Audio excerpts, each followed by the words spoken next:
India's market news headquarters. Cutting-edge analysis. Influential insights. Market-moving intelligence. Broadcasting live from the CNBC-TV18 Motilal Oswal studios in Mumbai.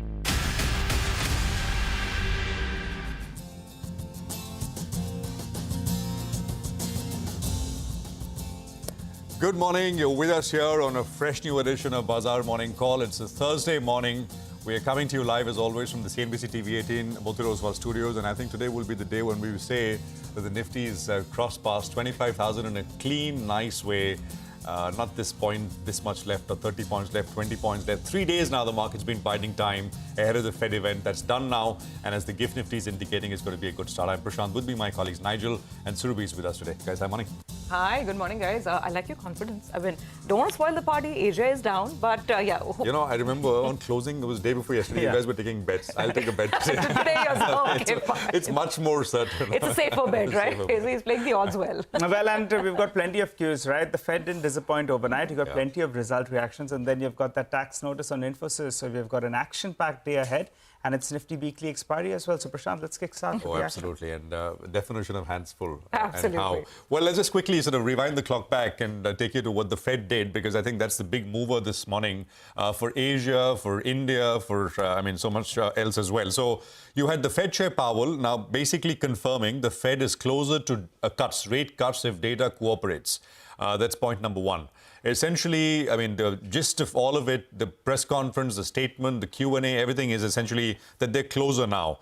And the important thing is that all of the commentary essentially suggests that the bar for a September cut is not very high. They're not fixated on one point, on the data being this or that. It's a process, as Chair Powell in the Q&A sort of addressed many times. The market's base case as a result has moved to a 25 basis point cut in September. That's the base case which the market is building in. But if you look at, what the market pricing is indicating, last night after the Fed meeting and everything, it moved up to 30 basis points for September. So that is, essentially that suggests that maybe it's, some are saying 50. Could it be 50? Well, let's not go that far. 25 is the base case. And the market's now kind of very anchored towards the fact that we will get 25 in September. Remember, they're still data dependent. And in that sense, the job market data tomorrow, Friday, is going to be important. The monthly number, the NFP, which we get. US equities responded. So Nasdaq was up 2.6%. There were earnings to boot as well. I'll get to that in just a bit. But the S&P was up about 1.5%. Yields across the board, the 5, 10, 30, everything came off very sharply between 11 and 15 basis points. The 10-year on the US was down 11 to 4, just about 4% now. So, it could be 3 point something from 4.5, 4.6, not very far away. That's a big change. And of course, the dollar index is below the 104 levels, around the 104 levels as well. So dollar is also weaker. Now, after the New York close, you had Meta, which reported earnings, and the earnings beat expectations. It's one of the so-called Magnificent Seven, and the market is watching the signaling impact from this very closely. Remember, so far what we had from Microsoft and early last week has not been all that great, Google, etc. But Meta beat. There was also Qualcomm, which gave a bullish forecast. And I think this is adding to optimism that maybe what we saw overnight will continue this morning and into US later as well. Oil prices, they'd sort of fallen one way, 8% or so till day before yesterday over the last 1 month. But there was this geopolitical premium, especially in the Middle East. So there was a 3% pop. I think we're back above 80-ish, $80.5 a barrel. The impact, the implication from a Fed cut. It's not as if Fed hikes have hurt markets, global markets. Fed has hiked interest rates by 500 basis points. But the US market is at a record high. The Indian market is at a record high. And global markets have done very well. But for emerging market perspective, what matters from a Fed perspective is essentially flows, foreign flows, which have been hard to come by lately. Last 3 days, FIs have been sellers and the market has struggled. And the sort of idea is if that starts to turn, you essentially get one more support apart from domestic liquidity. So circling back to specific levels on the way up, as I've said, the resistance for the Nifty essentially is 25,000 to 25,337. Focus on the upper end of that band. That's the extension level, 25,340 or so. Supports come in at the 40 hourly average, which is 24,780. It's the nearest support. And of course, 24,530 is the 20-day moving average. Bank Nifty needs to take out the recent high, which was 52,340.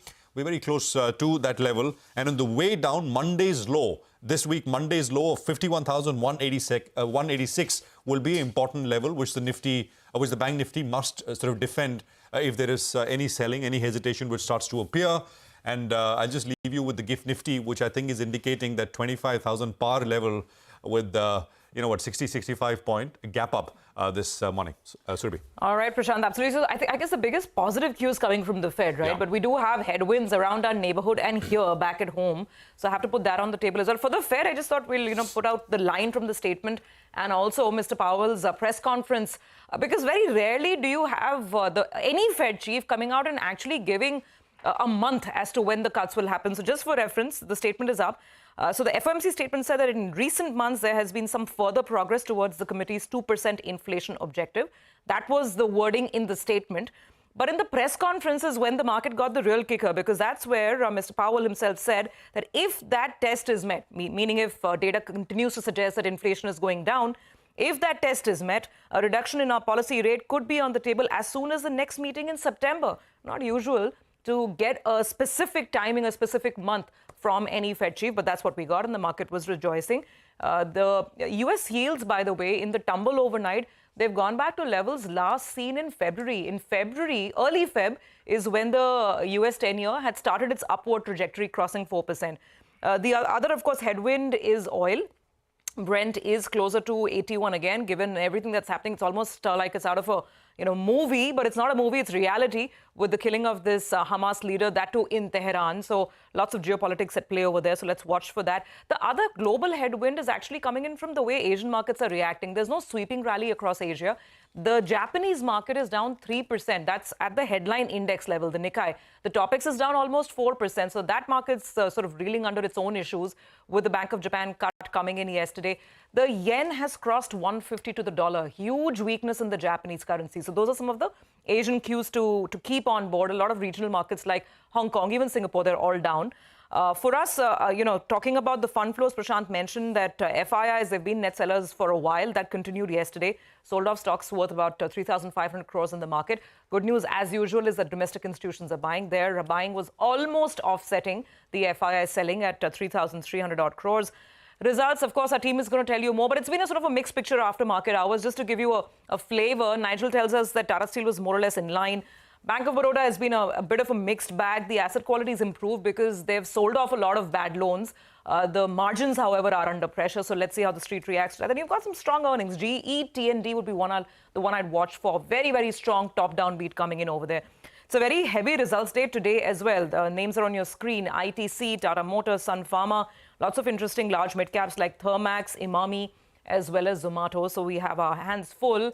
And as if we needed more, there's the big Infosis news to react to as well. So the news is that the company has received notices from two separate entities. At the state level, it's the Karnataka State GST Authority, and at the central level, it is the Director General of GST Intelligence. The demand is 32,403 crores. The company is outright denying it, saying that it's already met all its obligations. We'll talk about that in more detail in just a bit. But this maybe is going to be a bit of a dampener on that stock, at least for the day. Let's see if it has a ripple effect across the sector. But it's a big one, and that's a big number. So it's something that can't be ignored. Well, that's right. The positive overnight cue is that's what's going to help the Nifty get to around the 25,000 odd mark. But the question is, can we stay above that level, that 25,000 odd mark? So we'll know later on in the trading session. The second point is Infosys, that big tax notice has come in there. But will the markets choose to look through that and, in fact, buy the dip? And, from a market perspective, I think that dip could get bought into. So let's see how that goes, because that's going to be a bit of a drag in today's trading session. Just to start off first. By the way, today is the start of August, and historically, August has been quite a good month. If we look at the last 5 August, well, it's been more green than red, though the last one was a bit of a downer. So August normally throws up a 2.5% to 3% move. Let's see which side we go for this time around. Global cues are positive, as I said. Two indicators. One is the dollar index is weaker, and the yield as well. The US 10-year yield was softer because of the more dovish than hawkish cues coming in from the Fed. Let's focus on Infosys then. And Infosys is going to be a large weight that's going to be lower. it's part of the top 5 weighted stocks on the Nifty itself. So, you'll have to see some kind of support coming in from the others, or Infosys itself will have to see some bit of recovery from the lows of the day. Infosys, the weightage on the Nifty is close to around 6.1% or thereabouts. So they'll be keeping an eye out on the others as well. ITC comes out with its set of numbers, but Infosys, 6% will start off a little bit low. So let's see what kind of buying we see on that one. Positioning on index futures, the FIs, they remain net long. Clients remain net short with close to around 60,000 contracts on the short side. It hasn't moved much. That's why I haven't given you the change overnight. What about the options data? Today's weekly expiry and 2 strikes were fairly active. The 25,050 call and the 24,900 put. So just plugging in those premiums out there, you'll get the broad range. On the upside, 25,050.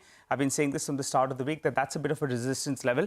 And because of the options data, that's the vicinity that we're looking at. On the downside, support comes in at around the 24,800. For today, the 24,850 mark becomes rather important.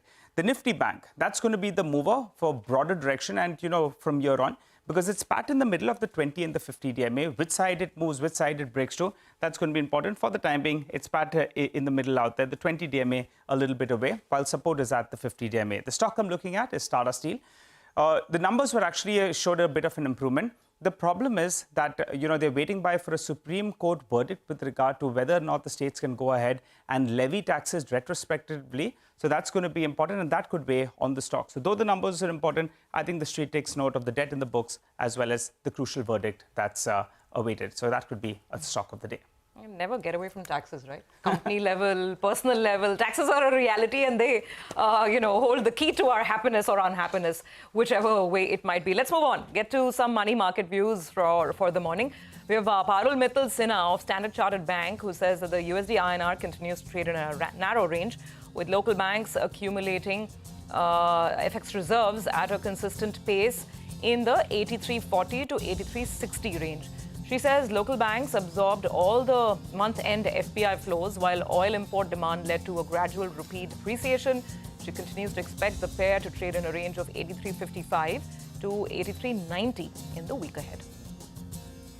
Well, she also weighs in on the bond market. She says that India rates moved lower as draft LCR guidelines released by the RBI has led to expectations of incremental bond buying by the bank. She says RBI has also released circular notifying new 14-year and 30-year bonds as non-fully accessible route securities, that is non-FAR securities, thus limiting the FPI participation in future 14 and 30-year bond issuances, which led to steepening of the bond yield curve. 10-year yield this week is going to take cues from global rates and expected to trade between 6.85 and 7% in the near term. All right, well, let's just get you some global perspective now. Robert Sockin is with us. He's global economist at Citi. Robert, great to have you with us here. Thank you very much for your time. So what has the Fed meet done for markets incrementally? Has it raised confidence that we will get that 25 basis point cut in September? And not just that, that this is perhaps going to be the beginning of a rate cutting cycle? Is there greater confidence after what we heard from Fed Chair last night? Absolutely. And thanks so much for having me. I think what's always important with these Fed meetings is you get a lot of information about how the Fed is viewing the economy and how the Fed is viewing market pricing. And what we heard from Chair Powell, in my view, is that he and the rest of the committee are really setting the stage to cut in September. And I would be very surprised, given his tone today and the improvement that we've seen so far on inflation, if they were not to cut rates once we get to that meeting. So I think that was one very important takeaway. I think another important takeaway is that Powell emphasized that they are focusing on both sides of their mandate. They've seen enough progress on the inflation front to feel that they're getting close to being able to ease policy, but they're also starting to get a little bit concerned about some of the softening they've seen in some of the indicators on the activity and labor market side. The economy has held up well, but the risks of a slowdown, I think, have risen as rates have been higher. So I think that's the other important takeaway, which putting both of those together, I think really does pave the way for the start of an easing cycle once you get to September. Now, it's going to depend on how resilient the economy is and how much inflation improves from here.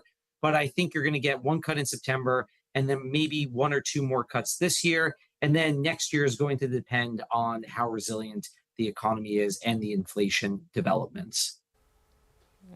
Okay. Robert, hi, good morning. So typically when the Fed cuts, everybody parties, right? Now, the party's been on for a while in anticipation of this September cut. So what's your sense? And the bond market is rejoicing. We saw the 10-year yield fall to about 4%. Stocks are anyway rallying. Even gold has been moving higher for other reasons as well. So what's the sense? If the cuts start coming in now, then are we looking at elevated asset price levels? Yeah, I think for these other assets as well, it's going to depend on how resilient the economy is. So in some sense, it's going to depend on why the Fed is cutting rates. Right now, I think what you're seeing priced into markets and what the broader consensus is that we are getting some type of a soft landing scenario. Now, as I mentioned, there are some risks that the economy could slow down more, but broadly speaking, the economy has held up well and inflation has continued to improve. So I think that is a very positive environment for equities. And I think you're seeing that priced into markets. So if the Fed enters a cutting cycle and the economy is resilient, that's kind of the best of both worlds for risk. Now, if the Fed starts to cut and the economy slows down more and they have to cut because a recession is ensuing, that's a very different outcome. To me right now, the data are feeling more like a soft landing. Our house-based case is that you will get a sharper slowdown in activity. But I think most market participants, I think what you're seeing priced in the markets, is more of that soft landing flavor, which would be very positive, as noted, for risk.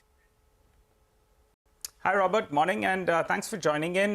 Well, you've told us in the past that from the equity markets, India stands out, and that was the preference out there as well.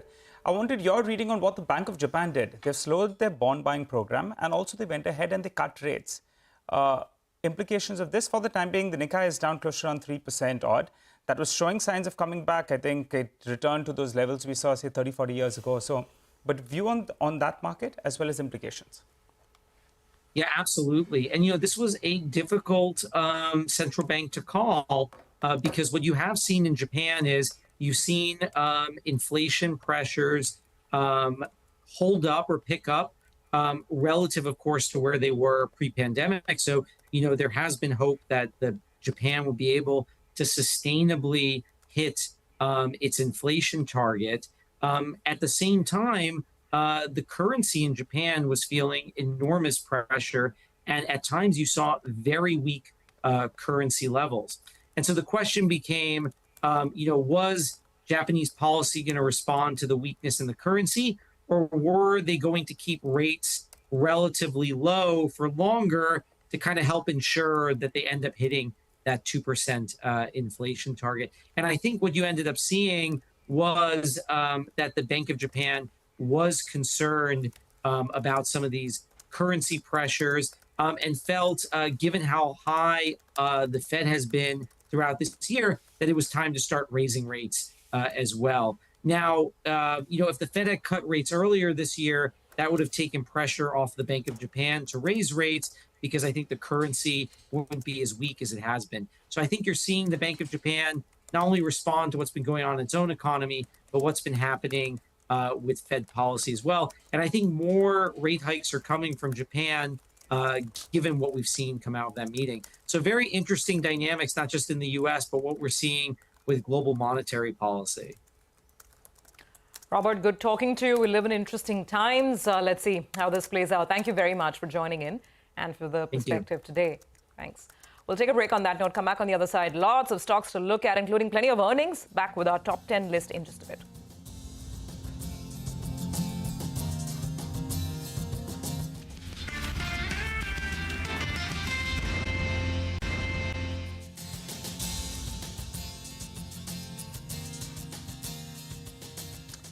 Welcome back. Well, as promised, let's get straight to our top 10 segment. The entire research team is standing by within all the list of stocks. Ruby, you go first. Tell us about Infosys and that tax notice that's come in. Oh, it's a big one. Actually, it's two notices, Nigel. So very quickly. And the company has acknowledged this in an exchange filing. Now, there's the Karnataka State GST Authority, which has issued a pre-show cause notice. The value is 32,403 crores. Then there is also a pre-show cause notice from the Director General of GST Intelligence, which is a center-level authority. We don't know the exact quantum, whether this is the same demand by both authorities or different demands, but I'm just stating what the company has acknowledged publicly. The company obviously is refuting these charges, and Infosys goes on to say that as per regulations, GST is not applicable on these expenses. It's also saying that in addition, there are other circulars from the GST Council which clarify that services provided by overseas branches. This is all about GST demands being made on Infosys's overseas branches. But Infosys says that these services are not subject to GST as per prevailing regulation, and also GST payments are eligible for credit or refund under the export of IT services. So Infosys says it's already in total compliance and it has paid all GST dues. Now, this is a big matter. Let's see how this rests. The ADR was down about 2%, so it is a bit of an overhang. Let's see if the rest of the IT sector can sort of put this aside and let this just rest at a tax demand level. But we need to watch for this. Okay, all right. We'll keep an eye out on Infosys. Then I'm keeping an eye out on Tata Steel. Actually, the numbers were better than what we were working with. The absolute number, the EBITDA as well as the margins, they came a little bit better than our poll. Why was that? Because the India business, that showed some kind of improvement in comparison to what we were working with. And if you were to say at around 13,700 rupees, well, it's more or less in line with what we were working with. So that's about the India business. Europe, well, that was a pleasant surprise because the losses in Europe actually were less than what we were working with. Netherlands has turned around. It was giving losses for the last few quarters. That turned around, and that was the key reason why, in fact, Europe on the whole did do well, though UK business continues to struggle. So that's about the positive news. The net debt has moved up marginally because they have incurred a capex of roughly around 3,800 crores. All in working capital as well could have got stretched out there. At around 82,000 crores, it's mounting over there.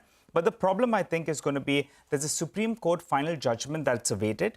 And, that's post the Supreme Court verdict last week that states can go ahead and, put some taxes on some of these mining companies. And they put out a contingent liability of around 17,000 crores on a retrospective basis. So if this is applicable, then that's a big hit to the stock. For the time being, it'll be a bit of an overhang. And in the next 10 days odd, we'll get the official verdict coming from Supreme Court. If it is, if it is something that comes through, then the stock could pull back close to around 8 to around 10% going by that amount. So we'll keep an eye out. For the time being, expect this to be, and that's why going with the red. So there's one number, 32,400 crores Infosys, and 17,300 crores Tata Steel. Big numbers over there. Let's move on. Bank of Baroda came out with numbers. Abhishek, how do they look? Well, the headline numbers looked a bit weaker than our poll. However, the internals were pretty good. Take a look at the international net interest margin. It is at all-time high, while the slippages are lower than what analysts fear. So, the overall net interest margin was at 3.18% when compared to 3.27% in the previous quarter. The international net interest margin was at 2.23% versus 1.95% in the previous quarter, and this 2.23% is at all-time high for the bank. The ROE is at 8-quarter low of 17.45% when compared to 20% in the same quarter last year. However, slippages have come in at 3,018 crore versus 3,200 crore in the previous quarter. Analysts were working with a number of 4,200 crores, so slippages are below analyst estimate. Asset quality continued to improve. Gross NP ratio at 2.88% is perhaps the lowest that you are seeing in last 9 or 10 years. In terms of the poll, the PNL is slightly below our poll, 11,600 on NII. We are working with a number of 11,640 crores, and the PAT has come in at 4,458 crores. We were working with a number of 4,517 crores. Back to you. Okay, all right, Abhishek, thanks a lot for that. Going to Coal India then. In fact, we'll have the management of Bank of Baroda who will be joining in later today. So stay tuned for that conversation at 10:15 a.m. Now, let's talk about Coal India. Well, those numbers look better, though we're not comparing it with the poll because they've changed in the way they account for the stripping activity. So that's why we're not comparing it to the poll. But otherwise, the numbers look quite good. Top line, there was a mild growth. That's on expected lines. The EBITDA number grew by close to around 6%. So that told you that there was margin improvement. Even in the base year, they've regrouped the stripping activity. So that's why, in fact, we're comparing it on a like-to-like basis. How did this happen? Well, the employee cost did come in lower. In the base quarter, there was some kind of provisioning. It was relatively higher. So because the employee cost came lower, that's what's helped them as well. And also the stripping activity, well, that's a credit out there of around 2,400 crores that compares, 2,800 crores that compares with 2,400 crores odd. The profit after tax more or less in line with what the street was working with. They have not given the breakup between e-auction as well as the FSA sales, but the blended realizations was in line at around 1,670. Given the kind of power demand as well as the coal demand that we have, going with green because these numbers are more or less in line or a little better than what the street was working with. All right, thanks very much for that. Let's move on to Phoenix Mills now. Sonal is here with details on this one. Sonal, morning. Good morning, Prashant. Well, for Q1 Phoenix Mills, a lot of new malls also got operationalized, and that's why that is something that contributed to consumption numbers this time around. Revenues were up 12% on a YY basis. EBITDA was up 8%. Margins came down 200 basis points on a YY basis, but profits were up 7% as well. So it's a single-digit growth that we have seen on the profits, but the mall business did well, while the hospitality business did see some decline. Consumption was up 25%. Retail rental income was up 31%. EBITDA was up 31% as well, aided by new malls. However, in the hospitality business, for revenue, St. Regis saw a decline of 2%. Courtyard by Marriott saw a decline of 19%. But going forward, because of all the festive season, they expect strong growth coming forward. Okay, Sonal, thanks for that. Well, I'm looking at two cement companies then from the mid-sized cement names. First up is Nuvoco. Out there, the numbers were weak, but I think they had indicated that the first half of the year will be weakish. That's why the street was prepared for that. On the top line, the degrowth of 6%, sales volumes as well down by close to around 4%. That's indicating they're losing market share, right? Because the industry is growing on the whole, so that's a little bit disappointing. The EBITDA number as well did come in lower by close to around 12%, which meant margins are now down to around 13%. They're gaining though on the power and fuel costs because they've been focusing out there on reducing the cost aspect, and they're saying going ahead as well, they'll continue focusing out there. And that's why we did see that the power and fuel costs came down by close to around 17%. The debt in their books, though, is high, which is denting the profitability. But going with green out here, because the numbers are absolutely in line with what the street was working with, it has valuation support. You're talking about 25 million tons at around $80 per ton. So that's the reason why some kind of support, even if it opens up in the red, you expect some kind of buying. Well, on JK Lakshmi Cement, the numbers were disappointing actually, and they missed street estimates by quite a margin. 8% degrowth on the sales volumes front, and revenues down by close to 11%. So telling you that realizations as well took a hit of close to around 3%. EBITDA number, well, that came a little bit higher, but it's coming on a low base. On a sequential basis, the margins have contracted by more than 350 basis points. How did they gain? Well, the power and fuel cost as well was lower, and the employee cost was low as well. But these numbers go down as a miss. However, what could support them is they've been, they have 75% stake in Udaipur Cement. And now they're talking about a merger between the two. So as is, it was under one company, but now merging it, there'll be some synergy benefits, though they've not quantified that. The ratio is in favor of JK Lakshmi Cement in comparison to Udaipur Cement. Going with red because these numbers were rather disappointing. Okay, got that. More numbers. Vamakshi is joining in. A bunch of more mid-caps. So Vamakshi, let's start with the good. GET&D, right? Well, absolutely a good set of numbers coming in from GET&D. It's a beat as far as some limited analyst expectations are concerned. Revenue came in at 958 crores. This is an uptick of almost 34%, but it has come in nearly 8% higher than what the street was expecting. Given that revenue has grown by 34% and the cost of goods sold has actually increased by only 17%, the gross margin has expanded by 861 basis points. Resultantly, we're seeing a very sharp uptick in the EBITDA from 7.1% to 19%, and this too has come in nearly 924 basis points higher than the street expectations. Net profit has also surged multifold to 134.54 crores. Order booking, on the other hand, was a bit muted. Order booking was up only 2%, but the tide seems to have turned for the company because in the month of July alone, they managed to book orders worth almost 1,300 crores. So that indicates that there could be some better ordering momentum in the second quarter. So overall, going with the green for GET&D. KRBL, on the other hand, has reported a rather weak set of numbers. Revenue saw a downtick of almost 15.2%, and this decline is largely being led by a 54% fall in exports. Domestic revenue, on the other hand, was up nearly 9.5%. The gross margins were impacted by lower exports and higher increase in input costs, and resultantly gross margin slipped by 564 basis points. EBITDA margin also down at almost 9.78%, and net profit came in nearly 55% lower. So going with the red for KRBL. But lastly, let's also focus in on Aster DM. The stock is expected to open higher today, and that is because the company has reported the highest ever revenue for the India business at 1,002 crores, and this is an uptick of almost almost 19%. This is being supported by ARPOB, which was up nearly 12%, and occupancy at 67%. Margins have improved. The net profit of almost 5,145 crores is what the company has reported, as compared to net profit of 5 crores. And this is mainly on account of an exceptional inflow of 5,148 crores on the sale of the Gulf business in Q1. So overall, going with a green for Aster DM as well. Okay, all right. Vamakshi, thank you very much for that. So lots and lots of stocks on our radar, many of them on the back of earnings. But there is Infosis, which has, of course, everything to do with tax and not earnings. In fact, let's go back to that story and try and understand the issues at play. Abhishek Rastogi, founder Rastogi Chambers, is here to give us some perspective on this. Abhishek, good to have you on. Good morning. So it's clear that there are two different authorities that have issued these demand notices at the state level and the center level. I straight away want to come to Infosys's response and try and understand, how you see it in terms of merit. Infosys is quoting a circular that came out in June, apparently, 26th of June, 2024. That's not too long back, just about a month ago. And apparently that circular, which came out from CBIC, says that services provided by the overseas branches to an Indian entity are not subject to GST. Your thoughts? I think, first of all, whether these two authorities could issue me summons or notices for one issue, the answer is no. One authority must, conduct these proceedings. That is very clear in terms of law.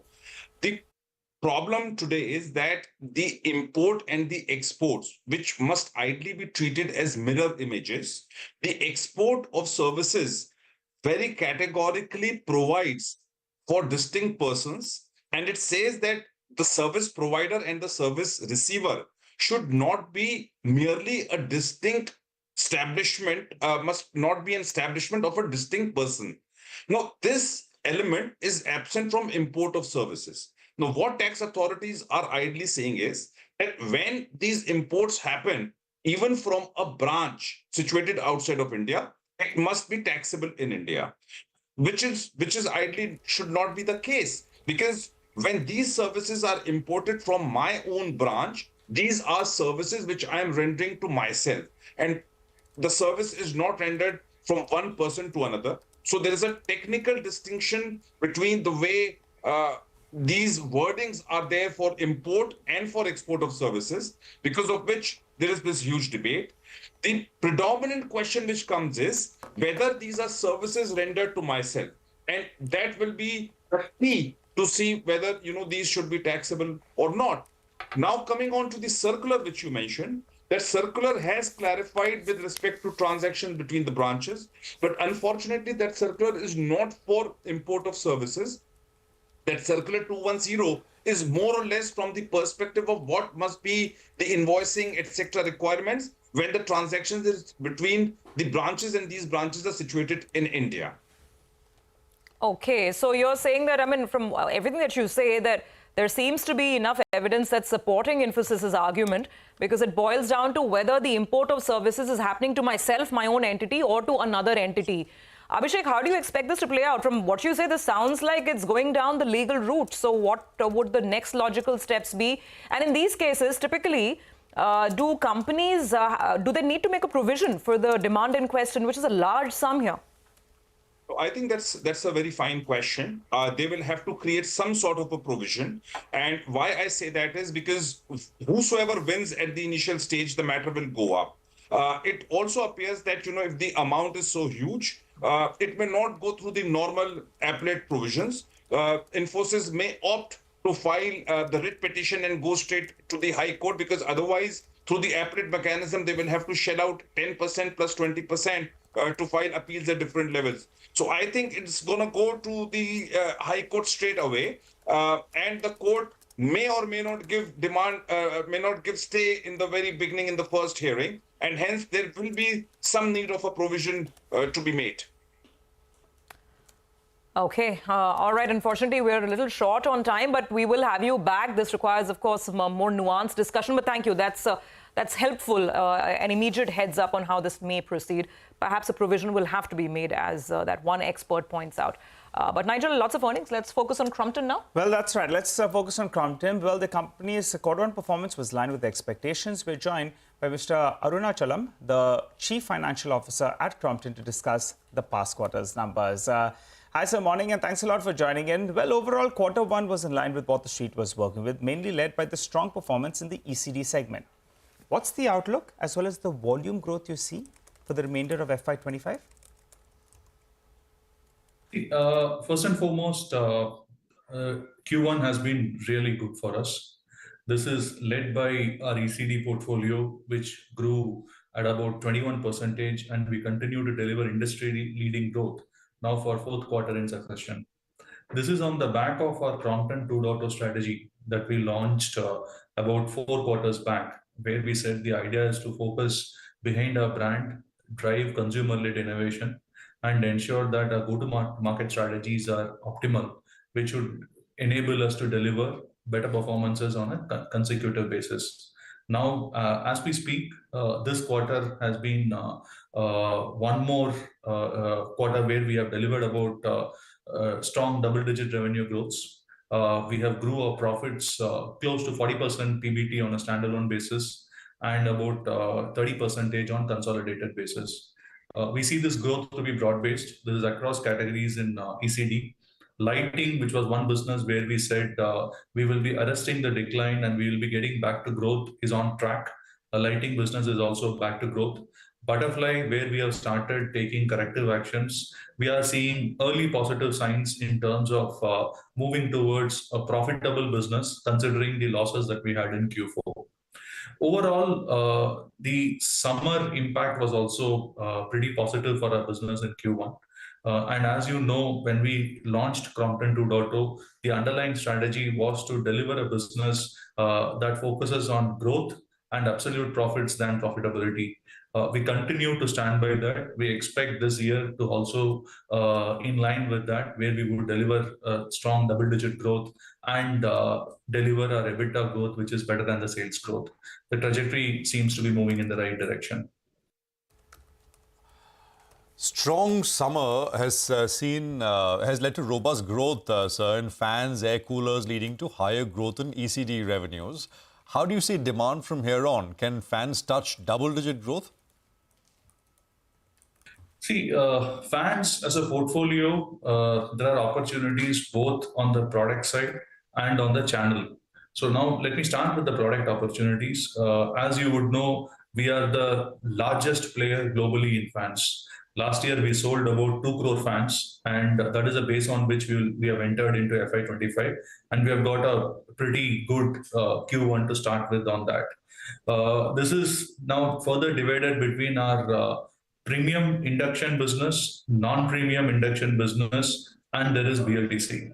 Now, our focus on premium fans is largely led by the new product launches that we have done over the last 2 to 3 quarters. Is helping us to penetrate better and drive market share in our premium category. Similarly, in our BLDC segment, we have launched an array of bottoms-up, grounds-up built products as compared to a product portfolio that could have been assigned to what we have already in induction and convert into BLDC, but we did a grounds-up strategy.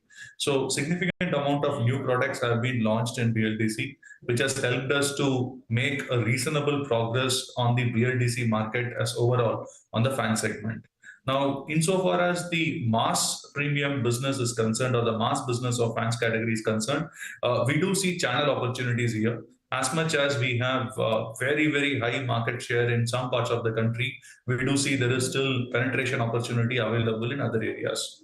Now, this being on one side, we also see premiumization playing a big role. That should help us to drive fans value growth significantly better than the volume growth. Now, apart from this, there are also government initiatives that are helping us in a big way.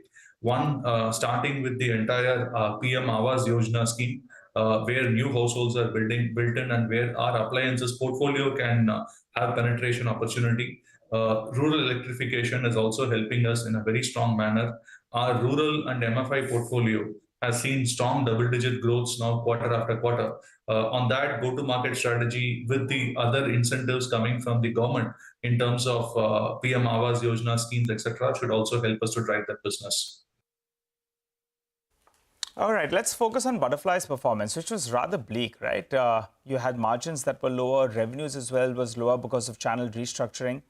What's the revival we see from here on margins for the remainder of this year? Can EBITDA margins touch double digits in the second half of this fiscal? Yeah, see, what we said in terms of Butterfly performance is we will start improving the business sequentially. If you have looked at our Q4 performance and compared that to Q1, we have improved both on revenue and bottom line. The business delivered a negative EBITDA in Q4. From there, we have moved down to a 5% positive EBITDA in Q1. The price actions that we need to take and the channel corrections that we need to take is ongoing. We expect that to get completed in H2. H1, we should be able to complete the entire pricing and channel action that we have to complete in Butterfly. As we enter H2, we should start seeing the business get back on the track of growth, start delivering about 7 to 8% EBITDA, and then improve from there onwards. Okay, we wish you all the best of luck. Thank you very much for joining in and running us through your estimation of the business going forward. Thanks indeed. We take a break. We are back. There's 20 minutes to go for the pre-open session, but there's so much to discuss. So Deepan Mehta will be talking about specific stocks that he thinks should be on the move one way or the other. That's coming up in just a bit.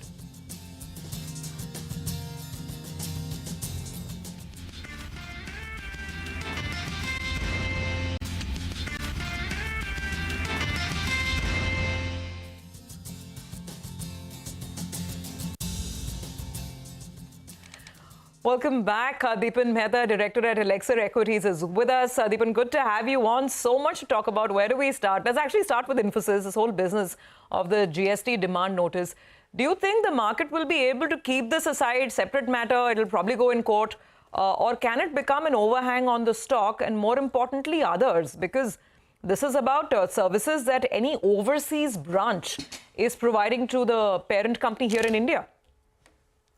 Good morning, Surbhi, and thank you for having me on your show. I think no amount of bad news is denting the market at all. So this also will be completely absorbed and the street will move on. In the past also, when such large tax notices have come, it's hardly made any effect on the sentiment of the stock or its stock price performance. So I don't think it's going to make much of a difference. But yes, it does bring to light the risks of doing business in India and all this talk about, making business easier. One needs to review in light of such notices. And this is not the only notice which has come. So many companies have been flooded with GST notices of such ridiculously high amounts that one really wonders, whether these are completely justified. And then end of the day, where the accountability, post such issue of a notice, actually what happened and how was the notice actually resulted in how much revenue for the government. So it's a disappointment, but it's not going to have any effect on the stock price. It's going to be buffeted on the other side by strong earnings, right? I mean, Infi numbers were good, and there is this tech rally overnight as well. Nasdaq was up 3%. So if you're looking at day on day, these things kind of become a little relevant. Deepan, out of the earnings, and we got a thick earnings docket as always. What's catching your eye? See, I think that, the company you discussed, Crompton Greaves, just before I came on the show, very interesting company and reasonable valuations, pretty well managed. And there's an opportunity in this acquisition which they have made. I firmly believe that local acquisitions play out really well. And this Butterfly Gandhimati is a strong brand. It just requires more management input and it will turn around solidly. And eventually they will merge it. There's no doubt about that. They may not keep it separate. So I think that the revival has started for this entire appliance industry, and you can see it across the board in Havells, in V-Guard, in Bajaj Electricals, that the growth has come back after 2-3 years or so. And typically this cycle should last for 2-3 more years. So I'm very confident of that company. Other than that, by and large, results have been in line. I thought I would be disappointed on many fronts, but it is pretty fine. Companies like Varun Beverages, I thought Larsen and Toubro came with exceptionally good set of numbers.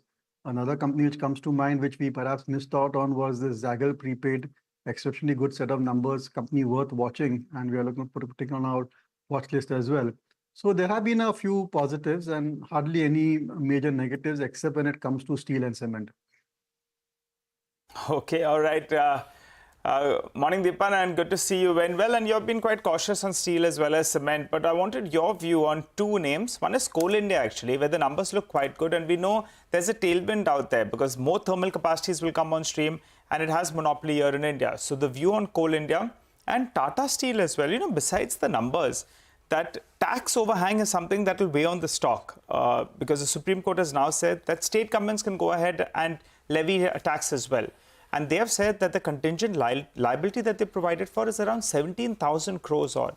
So view on both these two stocks. Yeah, see, Nigel, I did not know about the 17,000 crores liability. That really is a bit of a challenge. But on the whole, we are not great fans of steel and cement per se. So I would always advise remaining underweight on these companies. Although Lloyd Metal, I thought, is a company worth watching. And that's a pure play, rather mostly pure play iron ore company with exceptional location. And they demonstrate very good execution capability. And I think reasonably valued, and they're doubling their capacity to get the output higher. So within that entire commodity space, I think as a special situation, that company is worth watching.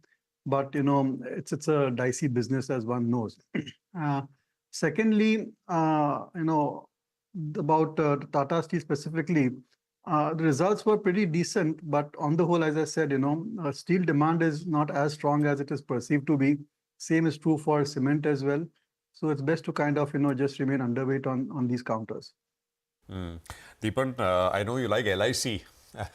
And yesterday, Gadkari ji wrote to the finance minister saying GST, there should be no GST. And stocks responded, no GST on insurance products.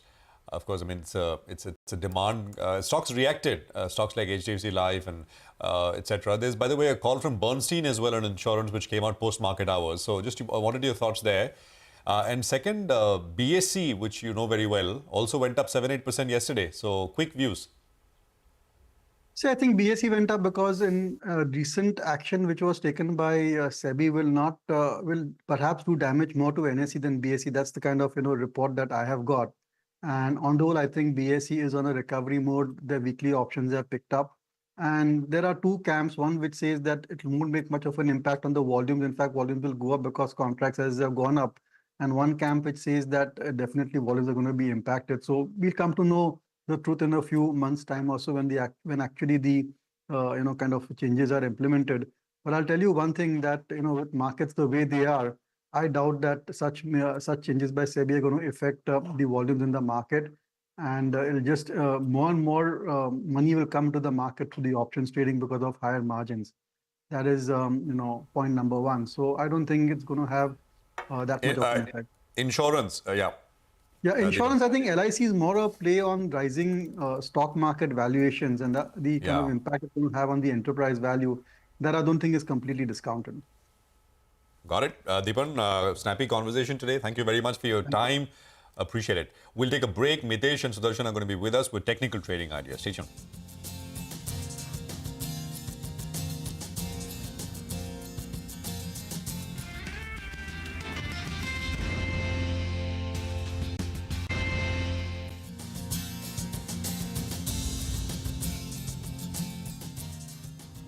Welcome back. Well, let's get our technical expert, Mitesh Thakur, who joins us on the show. Hi, Mitesh. Good morning. Finally, 25,000 is going to be there. We have been asking for the last few days, so that'll be a good start. But what are the levels you're tracking on the Nifty, as well as run us through your stock picks? Good morning, guys. So today will be a gap up opening. I think with this gap up, as you also highlighted, the level of 25,000 will be cleared. So therefore, it will be important that the gap doesn't get filled. So with that gap as the stop loss, I think assuming that the gap will not be filled, I would look at targets in the range of about 25,400, 450 to about 25,500. So that 25,400, 500 zone is what I think the next level where the index could head to. The key in this entire situation would be Bank Nifty. I've been highlighting that the underperformance of the Bank Nifty has been hurting Nifty's upward march, and that remains a big concern.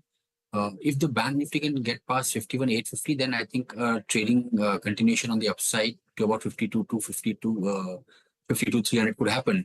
and that could add the spice to the Nifty. So post the opening, the first view should be on the Bank Nifty. Let's see if Bank Nifty can get past 51,850. That should signal continuation. Your trades, Mitesh? So I have all buy calls. L&T is a buy with a stop at 37.80 for targets of 3900. Maruti, I believe with the numbers, the stock might open gap up. So I've taken a slightly, a bigger target on the upside. 13,800 is the trading target, and the stop loss should be below 13,000. Also buy on Bajaj Auto with a stop at 9,600 for targets of 9,800. And DLF is the final buy call with a disclaimer that I have some options positions over here. So there is vested interest. But in the short term, DLF appears to have completed its entire correction of the last about 12-13 weeks, and now is getting into an up move again. So buy here with a stop at 874 for targets of 920 to about 925. All right. We'll take a quick break here. Mitesh, thanks for those. We're going to come back. Sudarshan also should be with us with more ideas. Stay tuned.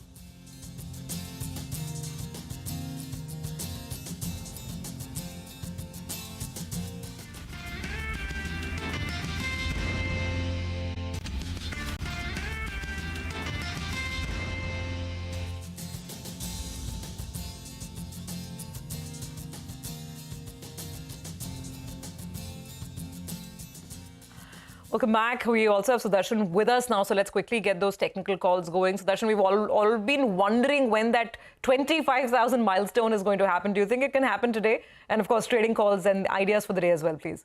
Yeah, good morning. But I think it should happen today. And the problem is not just 25,000. The problem is that for most traders and say active participants, that question keeps coming up, how much further? And really, we don't have to answer that question. The market trend is up. We want to buy every dip and stay long till the market tells us it's no longer possible. That message hasn't come. So for today also, the trading idea is buy this small dip whenever it comes. I'm upbeat on the Bank Nifty. The Bank Nifty had a very narrow range yesterday.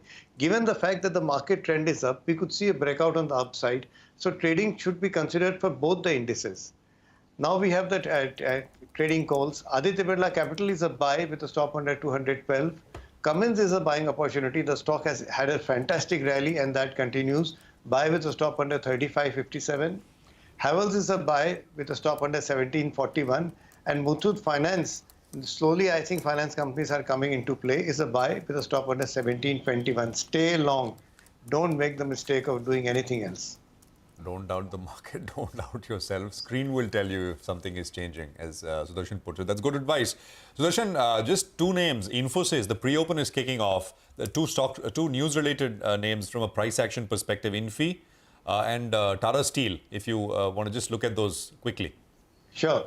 See, I'm not upbeat on Infi. We've seen a very handsome rally in Infi, and I don't think trading idea, there is any trade there. So I can keep aside Infi. Tata Steel is a buying opportunity. Any dip you see in the market is a buy. Tata Steel is a buy. Got it. All right, Sudarshan, thanks very much for that.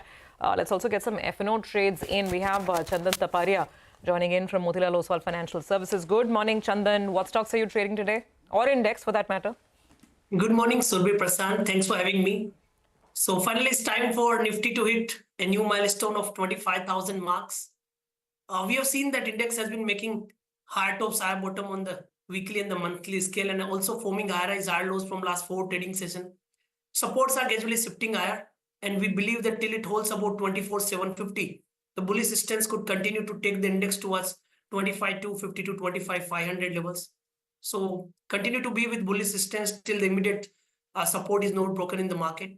Looking at the data internal, the India VIX is at comfortable zone. Put call ratio has been moving upwards.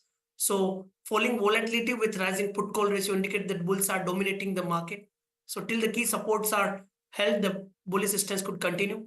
Now looking at the Bank Nifty index, here we have seen some underperformance. Bank Nifty has been moving in a narrow range. Technically it formed a narrow range 3 price pattern, but multiple supports are also visible at 51,000. So we believe that 51,000 to 52,000 would be the range for the banking index. Now looking at the stock wise, first is buy on Maruti.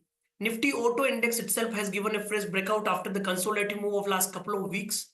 Maruti, which was earlier finding multiple hurdle near 13,000 marks, has given a decisive close above the same.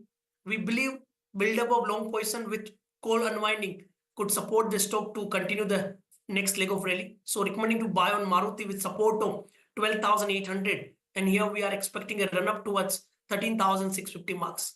Second trading idea, that is buy on Tata Power. The stock has seen the positive weekly setup and follow-up is clearly visible in this week. We have seen a decisive breakout above 445 zone, which earlier used to be a hurdle. So now hold of 445 can extend the move to 478 to 480 zone in Tata Power. Third idea, that is buy on Lupin.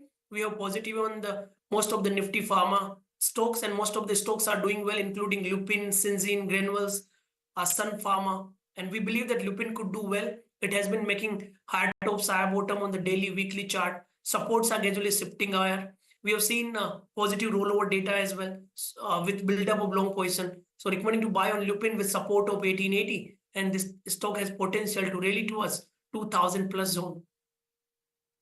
Okay, all right, Chandan. Wishing you a good day and a good weekly expiry as well ahead. Thanks a lot for joining in. Let's focus on the next management, Greenply Industries. That's the one in focus. Mr. Manoj Tulsian, the MD and CEO of the company, joins us on the show. Hi, Mr. Tulsian. Good morning and always good to speak to you. But let's focus on the largest part of your business, the plywood business. I think earlier you were guiding for around 8 to 10% volume growth in that business, with margins headed towards double digits. Do you hold on to that guidance? Morning, Nigel, once again. And, it's always a pleasure to talk to you and be on the show. Yes, as I said last time also, in the long run, for sure, we can move to double digit. But in the near run, there are a lot of headwinds, which is there. The raw material prices continues to move upward. And that has put a lot of pressure in terms of, passing on to the market. But this year, most of the plywood manufacturers have again increased the price. So we have also taken a price increase in Q1, but that was in June. So the effect of the same would be visible in Q2 and onwards. And if needed, looks like we might have to take another price increase in the next quarter. Okay, all right. But don't you think that will impact the volume?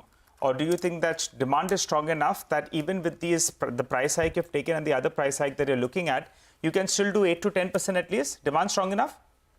See, last year there was a lot of resilience, and you will see most of the plywood players have actually not taken any price increase. But if you see from last year, from April to this year, April, May, the timber prices have almost gone up by 20%. So whatever we could have done, or most of the players in the plywood industry could have done, internally have done. And now everyone understands that this, this pass on is very much important. So I think this is an industry-wide thing which is happening. So, ultimately the consumers will accept the same. In terms of volume, 8% volume growth basis, what we have done in the past is something which is very much doable. In good times, we can actually do better also. But 8 to 10% is something which is sustainable. Okay. Mr. Tulsian, good morning. The blockbuster performance was in the MDF segment for you in the quarter gone by. So two things. One, how's pricing looking? Will you consider price increases there as well in the current quarter? Is there need for it? And second, I think you're guiding for 16% margins here for the full year. So Prashant, if you really see, we have already done more than 16% margin in Q1. Last quarter, we were at around 12% odd. So we have improved significantly. In terms of further improvement in margin is something which is, will be determined by the industry. We did a lot of improvement in the operating efficiencies, which we have been speaking last year, because last year was our first year. So this year, we knew that, as the plant stabilizes, there will be a lot of operating efficiencies which will play internally in terms of the production side. Those are the things which is now benefiting us in terms of taking the margin to 16% plus. We are very confident that this 16% plus in the given environment, without any price increase or something, is doable and possible. If the industry players, like I said in plywood, if in MDF also the industry players looks at price increase, then possibly we'll have an incremental improvement in the margin also. The 16% is a given, you're saying, Mr. Tulsian. Got it. Just to go back to plywood for a bit, you're saying that the inflation in timber prices was as much as 20%. How much is the price hike you've already done this year? And what is the additional price hike you are hoping to take? Because I think guidance is that you'll hit double-digit margins in the plywood segment. So are you on track for that? What's the quantum of the price hike you'll need to do? No, so we just a small correction. I think what the guidance from my side was that 10% in plywood business is a doable margin. Right. But this year, in my initial guidance, we had spoken about 8 to 10% volume growth, and margins may or may not expand during this year. Okay, because I knew that during this year the timber prices either will stabilize at the current level or it may further go up. So, there is a pressure on plywood business in terms of taking the price increase. Coming back to your next question, last quarter, we have taken almost a price increase of around 1.5 to 2%.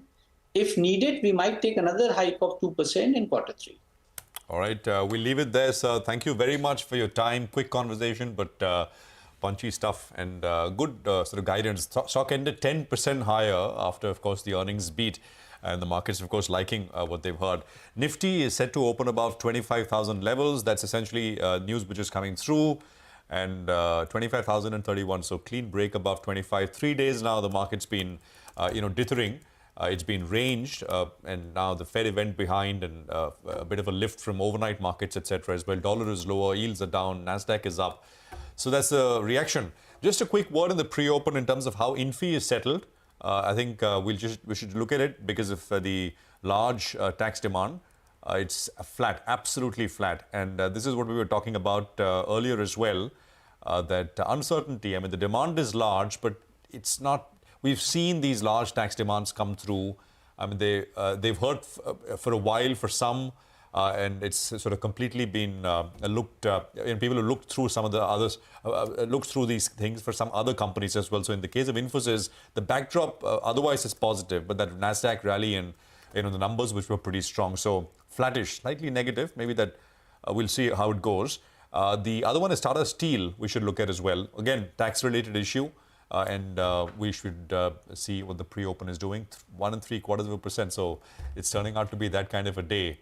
Where markets just wants to look ahead, rather not look ahead, but look up. Sudarshan is back with us with 9-10 calls and just a quick view on what the pre-open is looking like. Sudarshan, what do you have? Well, the view is that you stay long and buy on dips. Aditya Birla Capital is a buying opportunity with a stop under 212.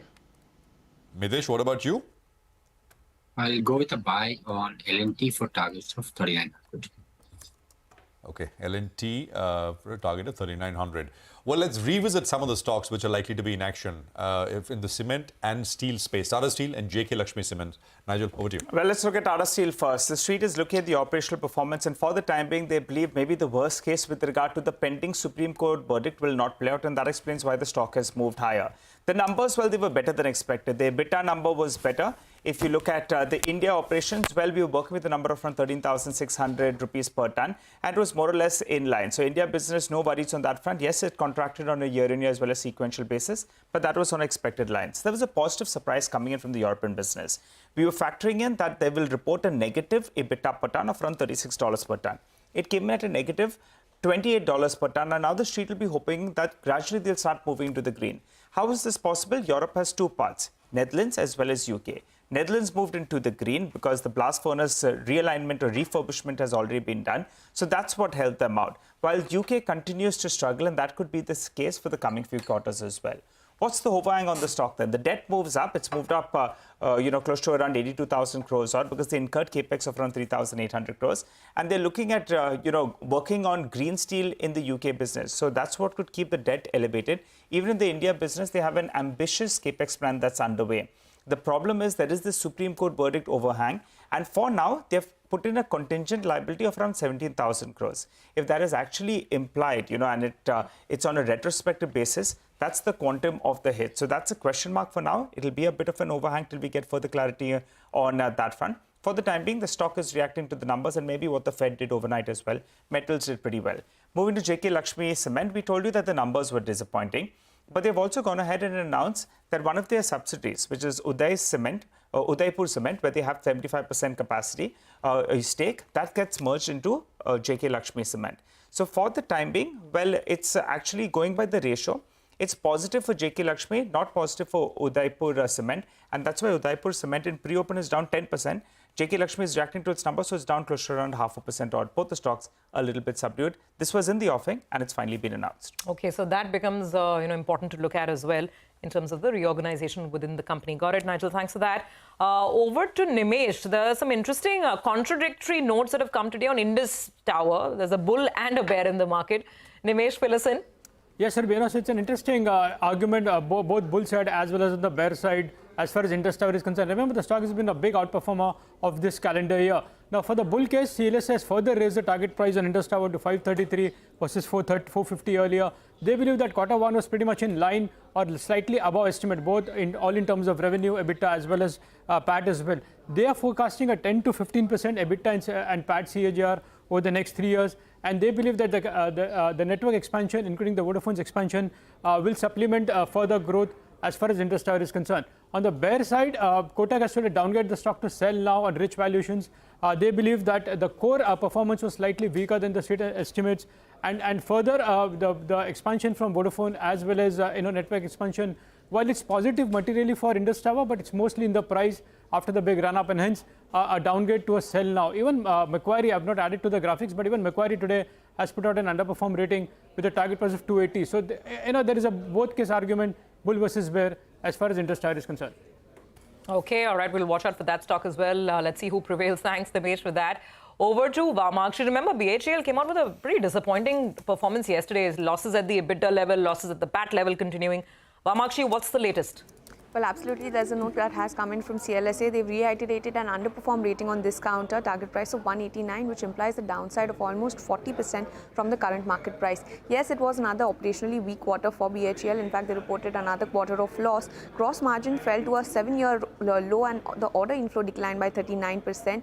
They have several large gestation orders, especially on the thermal part, which may take time to execute. The company has significantly outperformed the Nifty on inclusion in passive indices and follow-on buying, but the stock remains quite expensive at 55 times FY26 PE. So given that, CLSA has reiterated an underperform rating. But Morgan Stanley has maintained an equal weight call. They've given a target price of 220, which actually implies a downside of almost 30%. All right. Vamakshi, thank you very much for that. So there is a lot to track, and the market is going to be at 25,000, the word goes. So that's the first thing I think we get done in that sense, right? I mean, waiting for it for the last 3 sessions, the market's kind of treaded water, not really given us that, but I think we'll have that today. So on your screens, the first rates coming up, and we'll then sort of focus on individual stocks because there's earnings reactions and all those tax issues, etc. So 25,000 plus on the Nifty is what you have, and we are at a fresh all-time high, of course, and a important psychological level has been crossed for the market. So that is the big number which is flashing on the screen, and so many milestones over the last 2 years. I mean, milestone after milestone, and it's coming in fast as we've kind of highlighted for a while now. So last year we left off at I think about 22,000, and this year we're at 25,000. So. And this is just half a year done. That's the ferocity of the move that we've seen. The best performing market in 2024, one of the best performing markets in 2023, the best performing market in 2022. I could go on and on, but it's a big one this morning.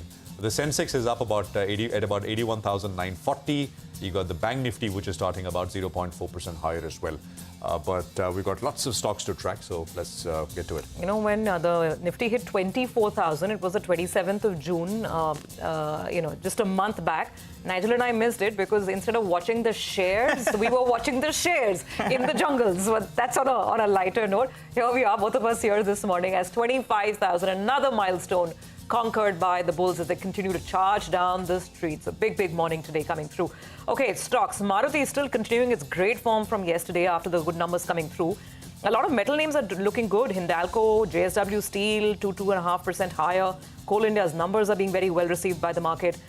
There's also ONGC. So basically, a lot of commodities in the mix looking good this morning. Tata Motors will be reporting numbers today. That stocks are very well poised in anticipation of a decent show. Bajaj Auto came out with the monthly sales numbers. The numbers look good. Stocks up about 1.5%. Tata Steel is also reacting positively. Despite that hangover of a potential tax demand, a large one, 17,000 crores, For now, the stock is sticking to numbers and reacting about 1% on the upside. The Bank Nifty is not playing too much of a spoil sport today. That's good news for the bulls. So a lot of names like SBI, IndusInd Bank on the upside as we start off with. Let's look at the downside. Now, even on Infosys, the reaction is about 1% lower. Let's see how this tax demand plays out. That stock's down, but it hasn't taken down the rest of the pack with it. Infosys is the only one that's negative. M&M is still looking at profit taking after the numbers. And Hero Moto is the other one. That's down about 1.5%. But a good morning, 25,040 on the screen. Well, it can't be a subdued celebration. 25,000, guys. That's something that we have been looking forward to. And 25,000 it is. We talk about the Nifty moving to 1 lakh odd. At least we are happy to be here at around 25,000 on the Nifty. So a fourth of that journey is what's been completed in terms of the Nifty. And big moves today. Maruti, that's driving away up 3.5%. Tata Steel, well, that's opened up in the green, but actually it's underperforming the metal pack. You have Vedanta that's up, Hindustan Copper that's corrected from more than 400 rupees to around 310 rupees. People stopped talking about that, actually, the entire big copper rally that we saw. Stock is corrected 25% from the recent peak, but today as well, that's participating in the up move. And since crude prices popped up, you have ONGC as well as Oil India. Both of them are doing very well in trade. So metals as well as oil and gas stocks, well, they are doing well in trade. We had some news flow coming in on Amara Raja in pre-open, I think. So that stock, in fact, is up close to around 2%. Vedanta is moving ahead with that demerger plan. The street likes it, so that stock is doing quite well. Birlasoft yesterday was under pressure. Today as well is down close to 100%. The numbers very disappointing. We get to the chat with the management in a bit. And Siemens as well. Siemens down close to around 2% odd. But 25,000, guys, we're waiting for this mark. And here it is. Thursday morning, weekly expiry day on the Nifty. The Nifty says, let's party. We like what the Fed said. I was just looking at the past numbers, 2000 and the horrible COVID year, right? I mean, we left off at 14,000. So, you just sort of, you can reminisce and you can look at where you were and what prices were. But that's what markets have done. They've belied all, or rather beaten all expectations, even the most optimistic expectations. They continue to move higher. And it's not just, you should not look at this in isolation. The fact is that, at least for the last 3 years now, and maybe 2024 as well, the way it's panning out so far, we've kind of outperformed every other market. So that is quite something, which stands out. Mangalam is going to also just join us in a bit to run us through some more. Let's get Krishna Sangvi in, CIO Equities at Mahindra Manu Life Investment Management. Krishna, good to have you with us here. Thanks very much. 100-point gain on the Nifty, past 25,000. First thoughts?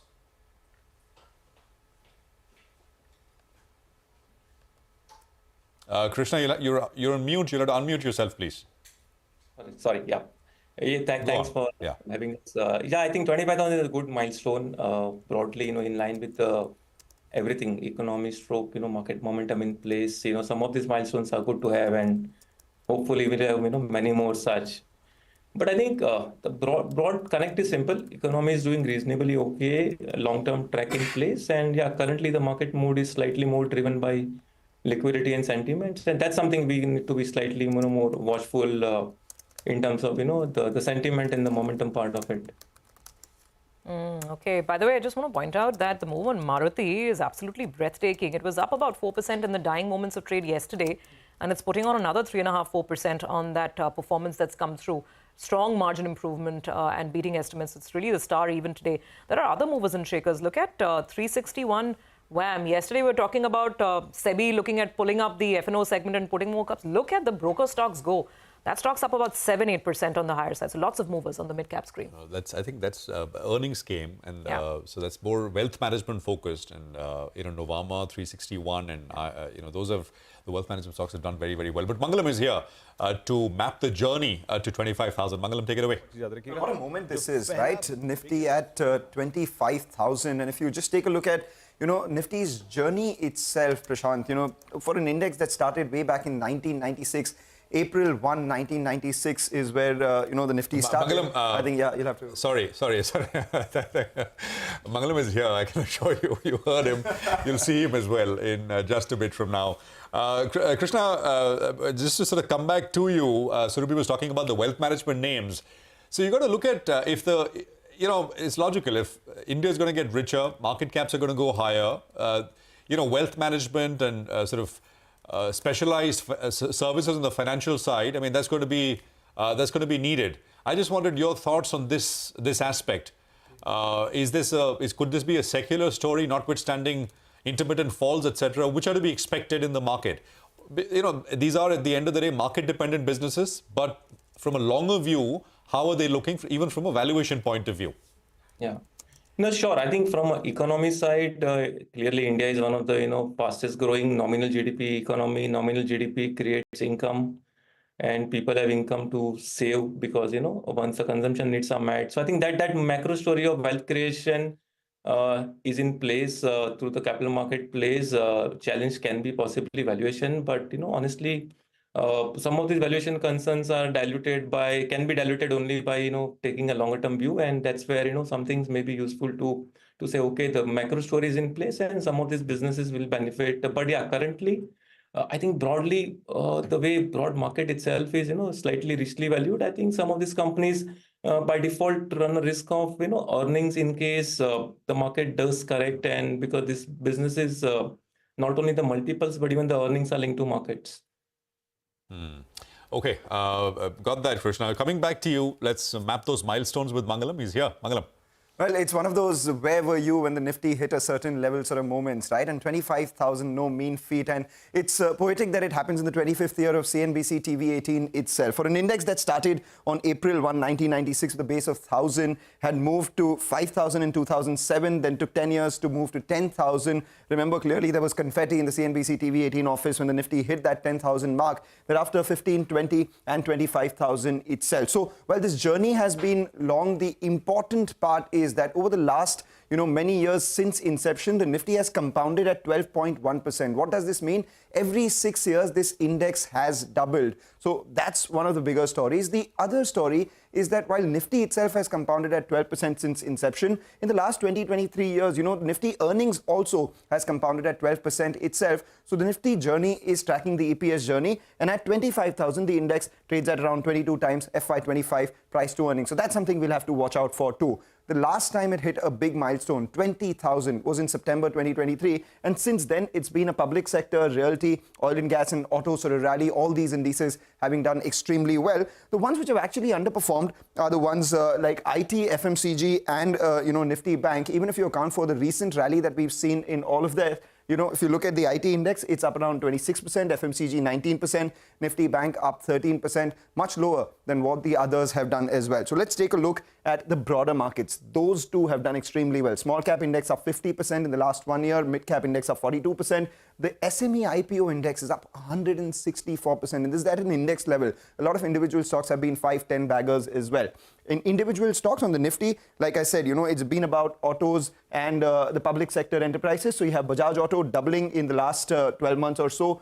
BPCL up 93%, Coal India, M&M, ONGC, all of them gaining anywhere between 80 to 90%. And then you have a bunch of other underperformers as well. Bajaj Finance down 8%, Asian Paints down 6%. HDFC Bank, the biggest weight, is actually down about 0.5% in the last 12 months or so. We're talking about the broader markets. Oil India up 200%, NBCC up 200%, Trent, Oracle, Amara Raja, all of them up around 150 to 175% as well. Here too, we have a couple of underperformers. So that's something that we'll keep an eye out on as those come up for you on your screen. A bunch of underperformers in the broader markets would include names like Z, Dalmia Bharat, Navin Fluorine, IDFC First, and PVR Inox. Now that we've hit 25,000, the big question, where do we go from here? And what are the triggers to track? The first one, will FIIs return to buy in the cash markets? Secondly, with the outperformance that we've seen in the mid caps, will large caps now start to outperform mid caps? There is increasing retail participation and domestic SIPs. Will that continue? Irrespective of what, the regulators say, hefty valuations in the broader markets. So what do we do about that? And finally, the impact of geopolitics and global developments on our markets. 25,000 is here, a lot of triggers ahead. Absolutely, Mangalam. Great perspectives there, and great to map the journey as well. That really helps, that 12% compounding, both earnings and the market, they've kept pace, which is why a lot of people argue that there's no reason to start getting stressed or worried because earnings are fueling this rally. Let's go back to Krishna. Krishna, what's your sense? There's been leadership change. This rally has had very different leaders, right? The erstwhile stars, Bajaj Finance, HDFC Bank, or even leave some of the FMCG boys. They have not been the poster boys of this rally. What do you expect from here on? 25,000 onwards, say the next 5,000 point journey. Who will be the stars? Yeah, sure. So if I had to add, one more angle to this long-term compound. Okay, by the way, Krishna, just hang on for a second because we have a very special guest who's going to be joining in. Great day for him to be coming in here as well. That is Mr. Anish Shah, Dr. Anish Shah of Mahindra & Mahindra. He is our special guest. He's, I think, coming up to the studios in the next couple of minutes. And so much to talk about, right? All the group companies at Mahindra & Mahindra. M&M doing exceedingly well. The auto segment itself and auto tractors firing on all cylinders. It's Tech Mahindra, that story to talk about. And of course, just the animal spirits within India Inc. as the market is celebrating GDP growth, corporate growth, and so much more. So that's Swati accompanying Mr. Shah, and they will be with us shortly. No, absolutely. Krishna, do you own Mahindra, by the way, in the portfolio? Well, we are Mahindra Manulab, so even as an organization, part of the anything. Good timing then. Anything you like to? Anything you like us to ask him for you? No, I would like to hear, more like what you're asking.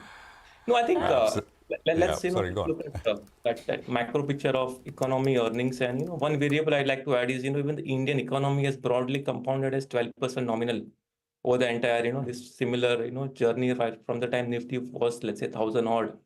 So that biggest connect to economy and markets is what, we just simply have to be aware. And coming to those questions about some specific stocks, which may or may not have done well in this journey, I think if you look at a longer picture of, this 10, 15, 20 years, one macro theme is that as long as economy keeps on doing well, each of these sectors, each of these stocks, have their own chance to participate in the profit pool accretion in the economy, because if you look at earnings profile, I think not every year every sector grows similarly, right? There is this cross current between sectors. Some sectors benefit, some are leads, some are lags. So to that extent, when we look at some of these companies or sectors which may not have done well, I think the same picture changes. Instead of September 23, had we look at maybe September 21 or maybe September 19, the numbers change.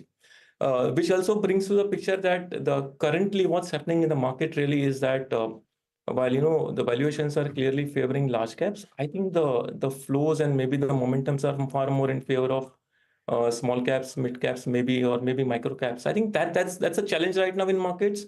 Economy, as long as we do well, I think one should right now favor large caps as a better outperformance category, especially when it integrates the valuation. But yeah, let's not forget, in a macro journey of last 20 years, too many small caps would have become mid caps, and some of those mid caps would have become large caps also. So that's, how these individual companies grow and maybe, grow to higher levels of market caps and maybe wealth creation. Our next two conversations are actually going to be, on the auto sector. So let's get your sense in as well. Look at the way the market's rewarding Maruti, for instance, because those numbers were really better than expectations. But there is a school of thought that overall sales are slowing down after the post-COVID high that we had, the big numbers that we had in FY23. 24 has been a little more muted. What's your sense when you're looking at auto, and how would you play it? The stocks have done very well. The question is whether the growth will continue. Yeah, sure. I think growth continues. Maybe the only challenge can be for the market can be the growth rate. So if we are used to a very strong growth rate in FY24, maybe we're talking about something like a single digit, maybe somewhere around 4 to 7%, depending on what agencies would have reported. And maybe individual companies can grow slightly more based on their own volume growth. Maybe there's some companies had a supply constraint last year, so if those supplies are falling in place, they will grow much faster. But as a broad space, I think passenger vehicles should be more in that maybe 5-7% growth, and similarly maybe two-wheelers and CVs too. So growth can be moderated, but yeah, it's still a growth. Okay. All right. That's the auto space. I think in the next couple of minutes, we'll be touching base with the management of Bajaj Auto as well. And we'll get a sort of, update on the numbers. By the way, the monthly sales numbers for Bajaj Auto have been looking quite good, about 11% up overall. And the domestic sales numbers are up almost 18%. So that growth is continuing. And even exports have shown a bit of an increase. I think just a 2% increase, not too much. But those numbers have been looking very, very well. So, okay. Do we have the management of Bajaj Auto with us? Okay, I think we have them. Krishna, thank you very much. Good chatting with you on the markets. The journey continues 25,000 and onwards. You have a good day. But as promised, let's take that conversation forward with the management of Bajaj Auto. We have Mr. Rakesh Sharma with us. Mr. Sharma, thanks for joining in, and congratulations. Looks like another good month, because on the domestic front, you're firing away. I think the growth is almost 18%. So let's start with the domestic business. I know so much is happening with the new CNG bike as well. How does the second half now look? Because now we'll start getting into the festive season. Good morning. Yes, the growth numbers look very good, but they don't actually reveal the full story. July is, in any case, a very small month. There is not many degrees of freedom there because of the onset of monsoons in so many parts of the country, and people are also waiting for the festive to kick in, which starts by August and peaks, let's say, in October. But what these numbers don't reveal is the performance of the growth platforms, which we started to launch into the market in June onwards. And Freedom, the CNG bike, has not really kicked in as yet, because the deliveries have just started to happen in the last week. But some of the other things, particularly, our 250cc plus portfolio, Triumph had a really breakthrough month. As you know, it was sort of at 2,000 levels for a few months. Now it is stepped up to above 3,500. And our new launch, the NS400Z of Pulsar, that clocked almost 2,000 units. And if I add that up with our Pulsar 250s and the other 250 to 500 cc's in our portfolio, we are pushing 10,000 units in the month of July. And so that was very good. The other growth platform, of course, is the new launch in Chetak, which was, the 1 lakh, sub 1 lakh pricing new model, which has been received outstandingly well. And we are now jumped presence from about 250 odd stores to almost 2,000 stores across the country, which has increased the market share for Chetak by, a very handsome 6 percentage points. And, bookings have crossed 20,000 units. And the third one I must mention is the electric three-wheeler, which again, thanks to the widening of the network, has had an outstanding month, touching almost 4,500 unit sale and grabbing 5 percentage points of market share as per Vahan registrations in the month of July. So the overall numbers, we are happy with them, but really the new growth platforms kicking in so early gives us another good couple of months to ensure the channel is well serviced, consumer engagement is well on its way for October. Sure. Just a word, so volume growth is absolutely kicking in. What about realizations and pricing? What do you forecast in the coming months as we get into that peak demand season? Are you looking at price hikes? And if so, across what part of the portfolio? We had taken a small price hike in 1st of July just to, it was under just about 1%, just to ensure we are in step or slightly ahead of the cost increase curve. Right now, the ups and downs on the commodity front are sort of balancing themselves out. And we are tracking both the cost increases as well as moves by competition. If it is required, we will go in for a price increase. But right now, we are in an equilibrium situation. Okay, all right. Hi, Mr. Sharma. Good morning, and always good to see you, Win. Just to reconfirm, Triumph did sales of 3,500 per month, if I got that number correct? Yes, in fact, it was over 3,500 in India. That's right. Triumph. Expecting this sort of a momentum to continue as well? I hope so. We had put in some, an extra effort on the sales side, and sometimes, you need to just turbocharge this, and that has really worked. And we would be expecting to continue it in the same vicinity in the coming months. Let's turn our attention a little bit to the exports then, and particularly Nigeria. As you were telling us, Nigeria got hit hard. It used to do, I think, 50,000 units, and it came down to, I think, 15,000 odd. For the past month, how was it? And do you expect exports to gradually improve from here on? Yes, actually, that is exactly what I've been saying, that exports is not going to be a sharp increase because it's weighed down by Africa, most of the countries in Africa. I mean, to give you an idea about the slow climb back which is there, Nigeria, our retails have gone from 15,000 to 16,000, and the numbers which I got just this morning about July is 17,000. So you can see that it is agonizing slow, but at least the nose is pointing in the right direction. Whereas the other regions like Latin America, ASEAN are showing handsome growth. But when we combine Africa with all the others, then the overall growth which we see is going to be steady, but in small steps. Okay, all right, Mr. Sharma, we wish you all the best of luck. Thank you very much for joining us. It's always a pleasure having you with us here on CNBC TV18, and look forward to speaking with you again as sort of you continue to repair some of the sales on the export side, etc. I just want to take a quick look at the market as well. We're past 25,000, comfortably holding those levels, and we're about 100 points higher. So this is a very good-looking screen. And large caps, of course, are doing what they are. But as I've said so many times, it's the broader market which is vibrant and how. Long list, right out of the gates, long list of big volume-led gains across the board. And that is where that's why portfolios are going to sort of feel good about themselves. Greenply, we had the management with us in the morning at 9. Stocks up another 8%. It was up 10% after the results yesterday, another 8% this morning.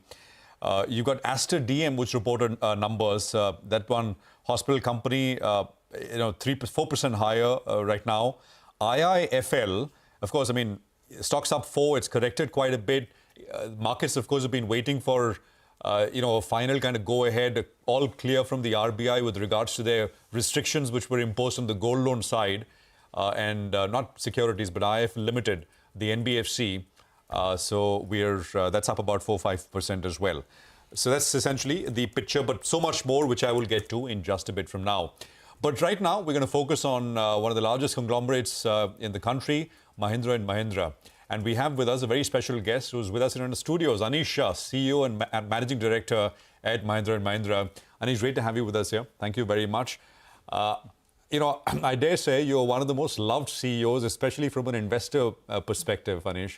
I was looking at returns. Since you took over, stocks up 4 times. We can say markets have done well, but that is still astonishing for a company that size and what the stock has done. So congratulations. And congratulations on a superb set of results once again. I want to start with the tractor business because volumes in the June quarter were flat. They were down earlier. They were flat. You're guiding for a 5% growth for the full year, FY25. Monsoon rains are good. I mean, they've gotten better. Could we be at the end of a down cycle, beginning of an up cycle? Your thoughts? So, Prashant, first, thank you for the kind words. We've done a lot of great work as a team, so I would say all the credit goes to our teams. And we've got a very strong operating rhythm. On tractors in particular, we are seeing green shoots, clearly helped by the monsoons, but beyond that, government spending is up in rural areas, and therefore we do believe that we should be out of the down cycle now. The second half should be fairly good as well. Navratri comes in at that point. So we're in a much better place from a tractor standpoint. And if the down cycle is ending and an up cycle is starting, as some are pointing out, could it last? I mean, someone was saying that the up cycle usually lasts 3-4 years. I mean, it's not 1 quarter, 2 quarters, but once it starts, it continues the momentum. Is that a fair assessment? That is what we have typically seen. So that's something we would look at as a fair assessment based on history. Would you like to raise that guidance for 25 a little bit, just a tad bit for right now? At this point, we feel 5% is a fair guidance. With upside risk? As I said yesterday in a press call, taking cues from the Fed governor and the RBI governor, we'd say there's an arrow that's pointing towards the up, but we are at 5% for now. But at least, we're past the worst when it comes to tractors, overall industry and for M&M, and the growth is going to sort of sustain and continue? For M&M, we've seen growth very substantially, even in a flat market. A tractor market share in the first quarter was up 180 basis points, which when you're in the 40s is a fairly tough thing to achieve. So not just tractor, LCV was up 160 basis points, SCV up 130 basis points. So from an operating standpoint, we've been fairly strong. No, absolutely. And now I want to come to the cool business, which is bread and butter and SUV. Your leadership, your dominance continues, and I think the market share has only increased even in the quarter gone by. I just want to quote a figure from one of the analysts on the street, Jeffries. Now their projections are they're expecting your auto volumes to show sustained 14 to 15% CAGR over the next 2 to 3 years. I mean, going up to FY27 with dominance. You think these are fair estimates, or do you think you're going to surpass them by a mile? So the guidance we've given for this year is mid to high teens growth. And the first quarter was 24% growth. So you can extrapolate based on that. So 15% CAGR next 3 years, auto business? It seems reasonable in a sense based on the trajectory we have right now and the demand that we've seen for the models right now. Okay, all right. Hi, Dr. Shah, and thanks a lot for coming down. You know, besides the shareholders, I was speaking to some of your employees as well. They as well seem quite pleased, so that's good news, I think, so when the home is happy. But let's talk a little bit more about SUV. As you said, you all have been growing quite well. I think the market share as well has been moving up. What's the rough market share that you're headed to, say in FY25 and then FY26? Because you have been guiding that you're going to outgrow the industry. I think it depends a lot on how the industry will move. The auto industry has been relatively benign and flat for a while. Not exactly flat, but still growing at a slow pace. With India growing the way it is right now, there is a potential for an uptick there at some point in time. Right. Now, when is that going to happen? Your guess is as good as mine on that. So, which is what we'd have to wait and watch in terms of where we go. All right, but SUV, I think you were at around 15%. It's moved to around 18% as of last reckoning, right? Yes, from a revenue standpoint, which is what we look at, we are at 22% now from a revenue market share perspective. Okay, all right. You know, and also, if I had to focus on your margin picture, there were some price cuts that I think you took in the XUV 700 segment. But you have been changing your mix. You know, some part of that mix will be margin accretive as well. So from here on, will margins improve as a consolidated entity? So we've seen a significant jump in margins in this quarter. And yes, that is a question we've been getting from a lot of our analysts as well. We are putting a lot of effort in to enhance margins. There will be positive and negative pressures to that. So for now, we're essentially saying that we will continue to maintain where we are. We will continue to see some improvements over time. But we also use that in a way to manage both growth and margins, and which is where we decided to have a price cut, because we had increased prices significantly over the last 3 years as a function of commodity price increase, as a function of concerns and issues with semiconductors. As that has eased, it was important for us to pass that benefit back to consumers as well and drive growth. So that is a combination that we will continue to look at, and which is where it's a management of both margins and growth. You know, on just to continue with the SUV side, the last couple of years we've all focused and fixated on the bookings. But the bookings number has come off a little bit. But I think that is also because waiting periods are now lower. I mean, is that the way to look at it? Yeah, so the main thing that is capacity. Right? We've gone from 19,000 SUVs a month to 49,000 today. And at the end of this year, we will be even higher than that. So we've, at this point, got almost a 3x increase in the last 4 years. Capacity was difficult for us to put in 2 years ago because of the semiconductor issue. We actually didn't like having a long booking pipeline. It's not good for the consumer. And the cost of putting capacity is not that high in the overall scheme of things. So for us, our goal is to try and keep that booking number down as much as possible. Not new bookings, but the backlog. And therefore be able to give consumers a car as quickly as possible. So that's the reason why, you know, yesterday we stated that, look, that's the last time we'll talk about the backlog, because we are starting to get to a point where with increased capacity, we can start meeting that backlog very well. And this capacity is going to be good for, of course, depends on growth and underlying market dynamics, but your sense? We still plan to increase from here. We have talked about going to 64,000 from here. So that's something that we will continue to do, because with the 5.R coming in, we will need more capacity as well. And that's part of what will come in. You know, in terms of the powertrain or just the vehicle itself, right? There's ICE, there's electric, and you know, there are a lot of electric launches happening. I know you've been quoted in the media, you know, on hybrids.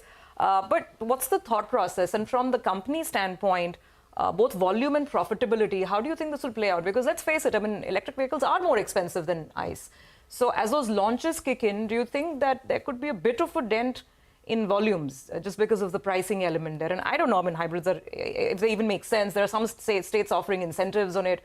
So just in terms of technology, what are we looking at over the next 2 years in terms of the product mix, how you forecast the market?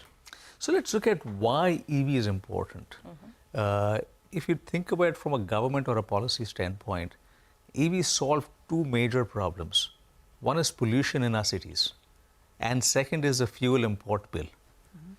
So both of these are not really addressed by hybrids as much, and which is why governments around the world have found it very difficult to provide incentives for hybrids for the last 20 years. Hybrid, again, is a powertrain. It is more expensive than ICE. The question is, are incentives required there forever if we have to move there? For EV, that's the other advantage. You may not need incentives forever. And if you take the example of electric three-wheelers, the FAME2 program was very well designed, and that created a stimulus for electric three-wheelers that has gotten to 20% penetration as an industry. And that will go to 100% in the next 5 or 6 years. So that is essentially a very successful use of incentives, because in that time frame, by 2030, we will not need any more incentives for electric three-wheelers. What about four-wheelers? What would you like the policy to be as we get more and more, EV four-wheelers in the market, your portfolio included? For four-wheelers, we feel the government has provided all the incentives required. With the PLI scheme that's in place, with the GST program that's in place, there is nothing further required from an incentive standpoint, right? And over time, that will come down as well as four-wheelers expand. What is essential for four-wheelers is a charging ecosystem.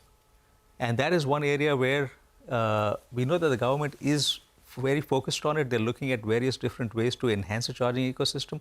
As that happens, we will see four-wheelers start taking off, because it starts with the product. You've got to see the product and say, I love this product. And then you start thinking of charging. And if you have the charging infrastructure behind it, then it's much easier to transition to four-wheelers. But just coming to complete this point, to come back to that question on pricing, because EVs are priced, above ICE models. How do you expect this to play out, consumer behavior, and in terms of your own targets, in terms of growth of the M&M EV portfolio, what do you forecast this year and say next year, in the near future? So we've got our born electric vehicles coming up starting January. And I can tell you that I'm very excited about those vehicles, and I'm looking forward to driving them. Incentives have to play that role to bridge that gap in pricing.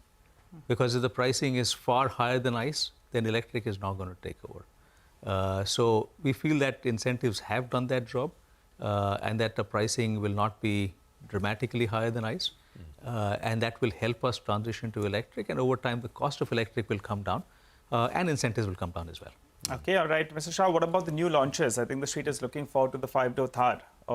When does that come into the market? And also, what are the rough estimates you're looking at there in terms of demand? So August 15th is the date for the 5-door Thar. And we are very excited about it. It has come out extremely well. And in terms of numbers, we'll just have to wait and watch. We'll have to see what consumers think of this. By the way, Surbhi was saying, moving on to the cooler business, right, for SUVs. I was thinking tractors are cool. Of course they are. I've always wanted to drive one, but I've never got the opportunity. You could be looking at it, in a very, very different manner. Anish, I just want to step back one bit, right? And I began by saying investors and markets see you as the value creator. So when you think about what next in terms of value creation from an investor point of view, one thing, it's not new, it's been sort of, you've been asked this before, is demerger. For autos and tractors separately, because the company still gets a holding company discount. Is that on the anvil? What's the internal thinking on it? So this is a question we've faced for a few years now, and the response has always been, first we're going to focus on inherently creating value with better products, with better execution, and that's something we've done. In many ways, there should be a benefit given to companies that are together and generate synergies. Today, we've got obviously much higher margins in farm than anyone else because we've got a higher market share. But our auto margins are very well placed in the industry, even when we may not be the number one in the industry. And that's because of the synergies we have. Purchase synergies are significant. Technology, talent, there are a number of other synergies that we have. And therefore, what we're looking at right now is, can we showcase that as an advantage for the group? And we already have certain analysts talking about a conglomerate premium in our recent analyst reports. But that is really what we think we can be able to showcase. So should I take that as at least in the immediate future, I mean, no? I mean, Not happening. In the immediate future, no. Right. But at some scale, would you like to demerge both the entities? For us, if it makes sense economically to do that, we will. Is there a scale in mind? It's not a question of scale. The question is there more value for it together than apart? Okay. Right now, you see more value together. At this point, we see more value for it together. Because if you look at, say, I mean, and back in the day, escorts, for example, used to, the valuation, it used to get a higher valuation compared to the implied valuation for the tractor business here. Maybe it's now closer, much closer. Maruti, Hyundai is going to be listing soon. Average P multiples of 30, 35 times. I mean, conglomerate premium, that may happen in the future. But as of now, there is that discount. So that's the reason where, that's the point where I'm coming from. But you're saying we're not there yet. We're not there yet. We are seeing that discount reduce. As I said, we've seen the first analyst report that talked about the conglomerate premium just 3 months ago. And it's coming from the fact that we're starting to show greater value in our businesses. So to me, that's a fundamental question. How can you create greater value? Is it by being together and having intrinsic value that's greater, or being separate? And if the answer is being separate, we'll look at it. But today, we don't believe that's the case. Okay, so Anish, we've spent a lot of time speaking about auto. Allow me, as we wind up, to request you to wear your other hat as the head of Tech Mahindra as well. The reason we're bringing this up is, I know it's an issue specific to a different entity and company right now. I'm sure you've seen the headlines. Tax demand notice, a rather big sort of notice that's gone to Infosys in terms of how overseas branches need to be treated from a tax perspective. Just as you see, you've already laid out a roadmap for Tech Mahindra in terms of improving margins. Just leave us with an overview. I think the margins as of this quarter were 8.5%. How you see that trajectory play out? And indeed, if such notices start going out to some of the marquee companies, is it any reason for worry from a sector standpoint, from a tech industry standpoint? So, two parts to that question. First, we see Tech Mahindra on a good path of recovery. This is a business where we've talked about a 3-year turnaround plan. We've outlined the plan as well. Similar in many ways to the plan we'd outlined for Mahindra Finance a year and a half ago. And Mahindra Finance is on a very good track. Now we've seen fantastic results this quarter, better asset quality, strong growth, a lot of work on the technology side. So therefore, TechM will continue well on this path. Phase 1 is to get back to the margins that we were at, which is a fairly short time frame. And then the phase 2 is to look at 500 basis point margin expansion beyond that, which again has been outlined in the plan. So we feel good about where Tech Mahindra is with the new team, with the delivery mechanism that we put out there. And the second part to your question, look, we feel that the government has always done the right thing in terms of making it easy to do business with. So I'm sure that that is something that will end up in the right place. I don't know the details of the facts, so I can't say anything more at this point. Got it. Anish, pleasure speaking with you. Thank you very much for taking out the time and being with us here in the studios. Yes, in person. That really counts. And I hope we can do this more often here. So much better. Thank you very much. Sounds good. Thanks for having me here today. Thank you. All right. Well, that is Bossman at Mahindra & Mahindra with perspective on a variety of businesses and, of course, a overview of what the next many years may look like. Well, the market's up about 85 points. We're 25,000 plus still, so holding. We're going to take a very quick commercial break here. We'll come back and we'll have the management of Birlasoft join us on the other side to discuss their first quarter earnings. Stay tuned.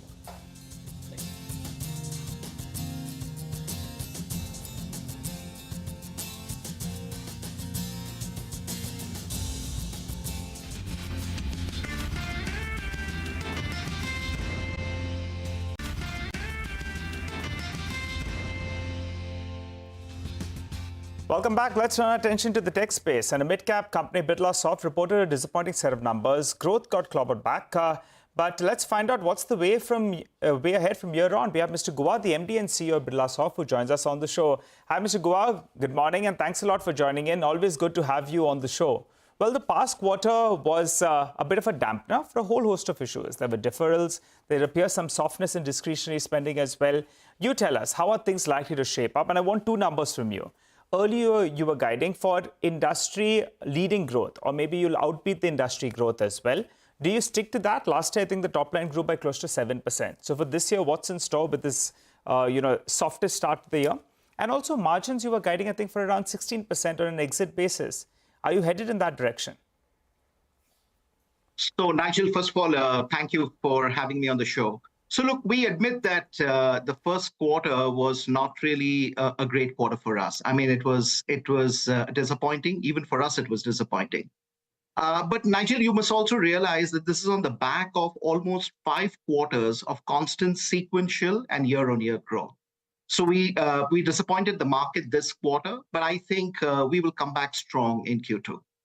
From a margin perspective, again, because we did not deliver top-line growth, and as you know, our business is so heavy on operating leverage, the margin suffered a little bit.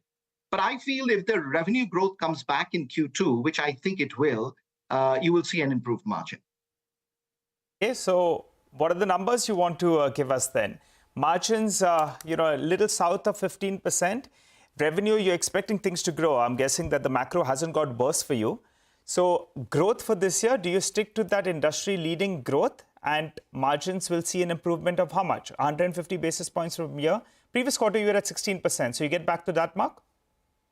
So, Nigel, we can't give a guidance, and we don't give a guidance. Our job is to execute for the quarter. So I can't really talk for the year. But for the quarter, I can tell you Q2 will be better than Q1. That we are very confident about. As far as margins are concerned, we will see how Q2 pans out from a margin standpoint. For the year, it is difficult to give a guidance only because the Q1 was a little disappointing for us. So we will take one quarter at a time and see how the year pans out. Mr. Guha, would you characterize the demand environment as still very, very tough? So, Prashant, the demand environment has not really changed from the last time we spoke. I feel the demand environment is tough, but it is little cautiously optimistic from a standpoint that it probably is getting a little better. We're seeing some green shoots to begin with. But again, there are elections in the US, so we will see how that pans out. But by and large, I'm seeing demand not very different from what we saw in 4Q. Okay, all right. And what about the total contract value? That as well did see a sharp fall. Any order closing got delayed, which explains the reason for that decline? So, Nigel, if you look at from a year-on-year perspective, our order booking has actually gone up. We grew 10% year-on-year on order booking. Now, Q4 generally is a strong quarter because we get a lot of renewals. So quarter-on-quarter may not be the right way of looking at it. My sense is, from an order booking perspective for the year, this year will be better than last year. Okay, this year will be better than last year. Could you talk to us a little bit about how the Microsoft business is likely to ramp up? What's the outlook there? So that business is growing, Prashant. So we partner with Microsoft very significantly, as you know. They're a big partner. I can't give you specific numbers because we can't talk specific clients, but that is growing above the company average for sure. Okay. Over 20% on a year-on-year basis? Again, can't give a number, Prashant, but I can only tell you that far above the company average, double-digit growth for sure. Okay, far above the company average, double-digit growth. Thank you very much, Mr. Guha. Thank you for joining us and running us through the numbers as you see them. No real sort of guidance with in terms of numerical numbers, but in a tough demand environment, which has not changed from the last quarter, they're saying that they're cautiously optimistic. We'll take a quick commercial break here. Prestige Estates Management joins us on the other side to talk about their numbers. Stay tuned.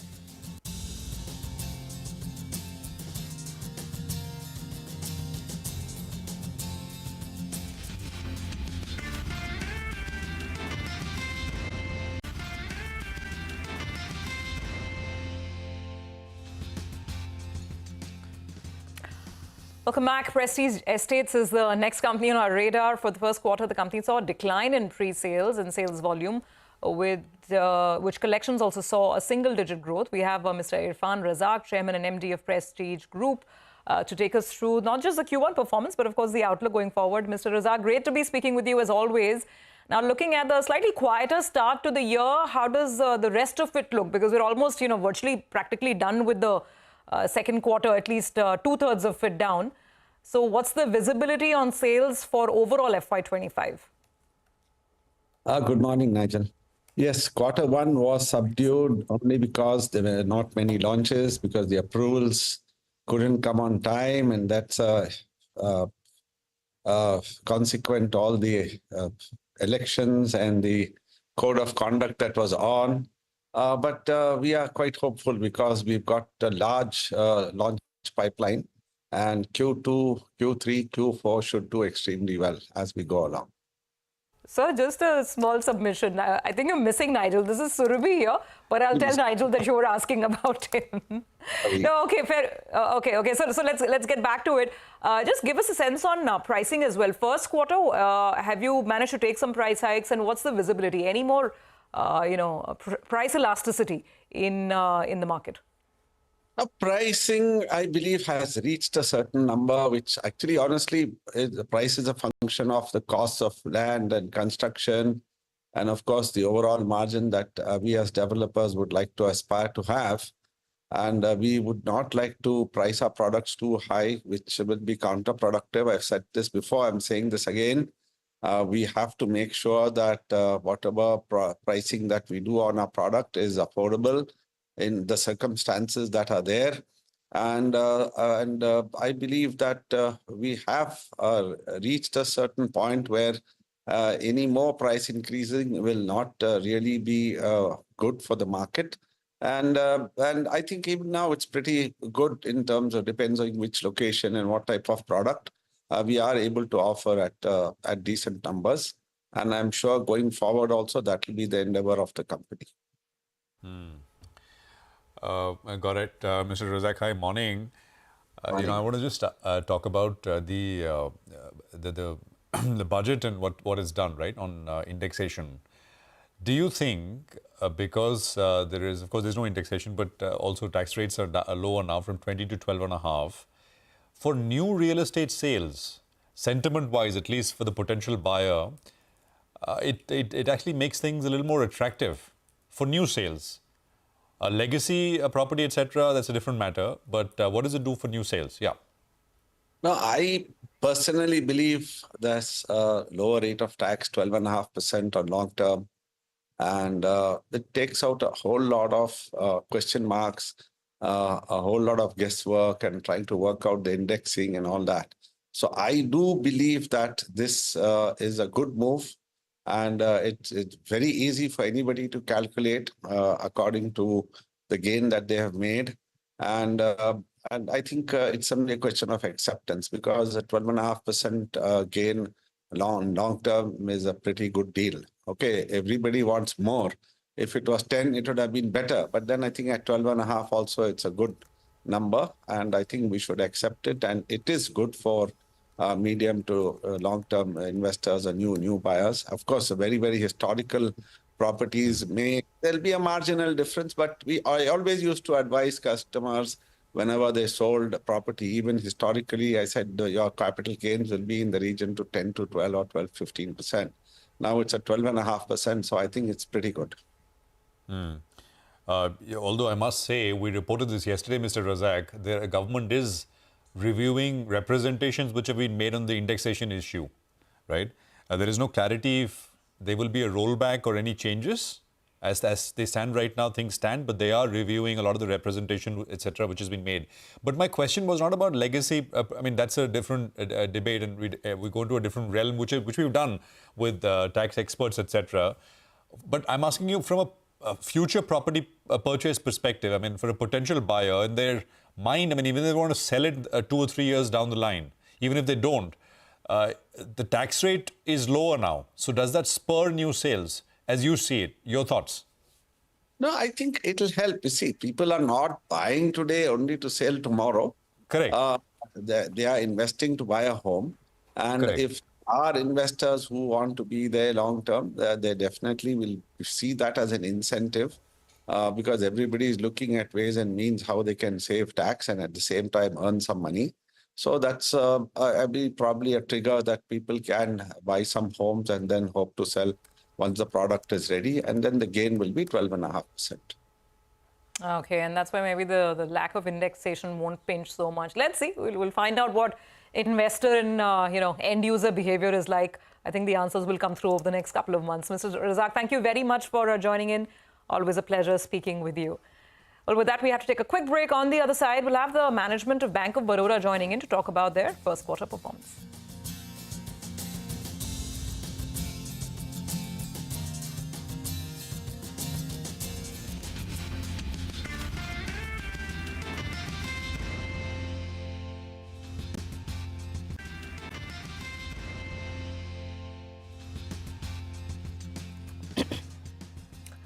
Welcome back. It's earnings time. Bank of Baroda impressed with a lower NPA and hence a much lower than expected credit cost, or what you call provisioning for bad loans. But deposits and advances growth have been soft like in all other banks. Margins are hit by higher deposit costs. Joining me now is Mr. Devdutt Chand, the Managing Director and CEO of Bank of Baroda. Mr. Chand, good morning and thank you very much for sparing time for us. Well, first up, your margins have held up the same pressure that others have felt. But do you think you are going to see a higher cost of funds because of the LCR requirements? Good morning, Lata, and thanks for inviting me. A couple of things that went for this quarter. Clearly, we wanted to realign the balance sheet in terms of the liability management. And if you look at the growth both on the advances and deposit, these are in line with the market, but we could have grown a couple of percentage higher. But we wanted to reduce the dependency on the bulk deposit. Yes. If you look at the cost pressure, in fact, the cost of deposit was increasing almost like 10-11 BPS quarter to quarter. And if you look at the June quarter vis-a-vis March, it is the flat level. So we have a better control on the cost of deposit now, and the outcome is that the margin is maintained. We had a full year NIM of 3.18, and this quarter again the same 3.18 we have. So I think we're in a much better position in terms of looking into giving a stronger growth from the next quarter onwards. Because not only on the margin side we have hold on to the margin, at the same time the dependency on the bulk we have reduced significantly. Third, slightly the fine price asset, which are high quality of course, we have reduced that. And on the capital front also significant jump in the capital also. Oh, capital. Yes, I'll just come to the capital in a minute. Just on cost of funds, do you have more elbow room to reduce bulk deposits? And secondly, what is the extent to which you have to increase deposits at all? Because I think you are sitting in a comfortable LCR. It's what, 130 or something, right? So we are at 138, yeah. Okay, so will you just bring it down to what, 120 and be happy about it? Yeah, absolutely. These are all management of multiple factors they are in. The moment you look into LCR 138, even if the draft guidelines comes into finality, the impact would be something around 12 to 15% maximum. So we'll be at a comfortable level. The same time, as far as bulk is concerned, if you look at as far as we are concerned, FY23 over FY22, the percentage of bulk as a percentage of total deposit went up by almost 600 BPS. And now in June 24 also we are almost at the same level as far as the percentage deposit concerned. So in the process we have made the deposit profile much more stable at the same point of time, keeping the margin also intact. So from here onwards I can think that I can play around with that margin because the margin guidance we are giving 3.15 plus minus 5 BPS. So depending upon the outlook on the loan side in terms of their pricing, I think we can still increase the bulk, but obviously keeping the margin factor into mind while increasing the advance. 3.15 is for the full year, I would assume. This is for the full year, plus we have given a guidance of plus minus 5 BPS. That is what we have been telling for multiple quarters now. Okay, but more generally, cost of funds will go up, you think, because there is a war for deposits? There are two scenarios panning out. Actually, the cost of deposit not only depend on the rate stance, but also the available liquidity in the market. And what we are seeing for a couple of weeks now, that it's now getting better than the earlier. So my sense is that even if on the rate stance things may continue as it is, but because of a better availability of liquidity, possibly cost can moderate. But that may not happen immediately, but slightly, I may looking at Q3, maybe the cost of deposit would moderate. So in that scenario, it would give further leeway for us to increase on the advances side. Okay, and not all banks are agreeing. HDFC Bank just raised its deposit rate on several tenors. So many of the banks told us that the pressure continues at least this quarter. Let's see if the government, the RBI cuts CRR or something.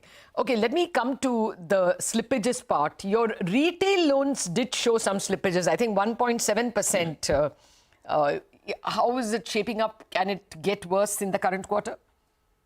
No, I don't think so. Reason being because we map out the SMA book on the retail and also the collection efficiency. Both are at this point of time quite strong.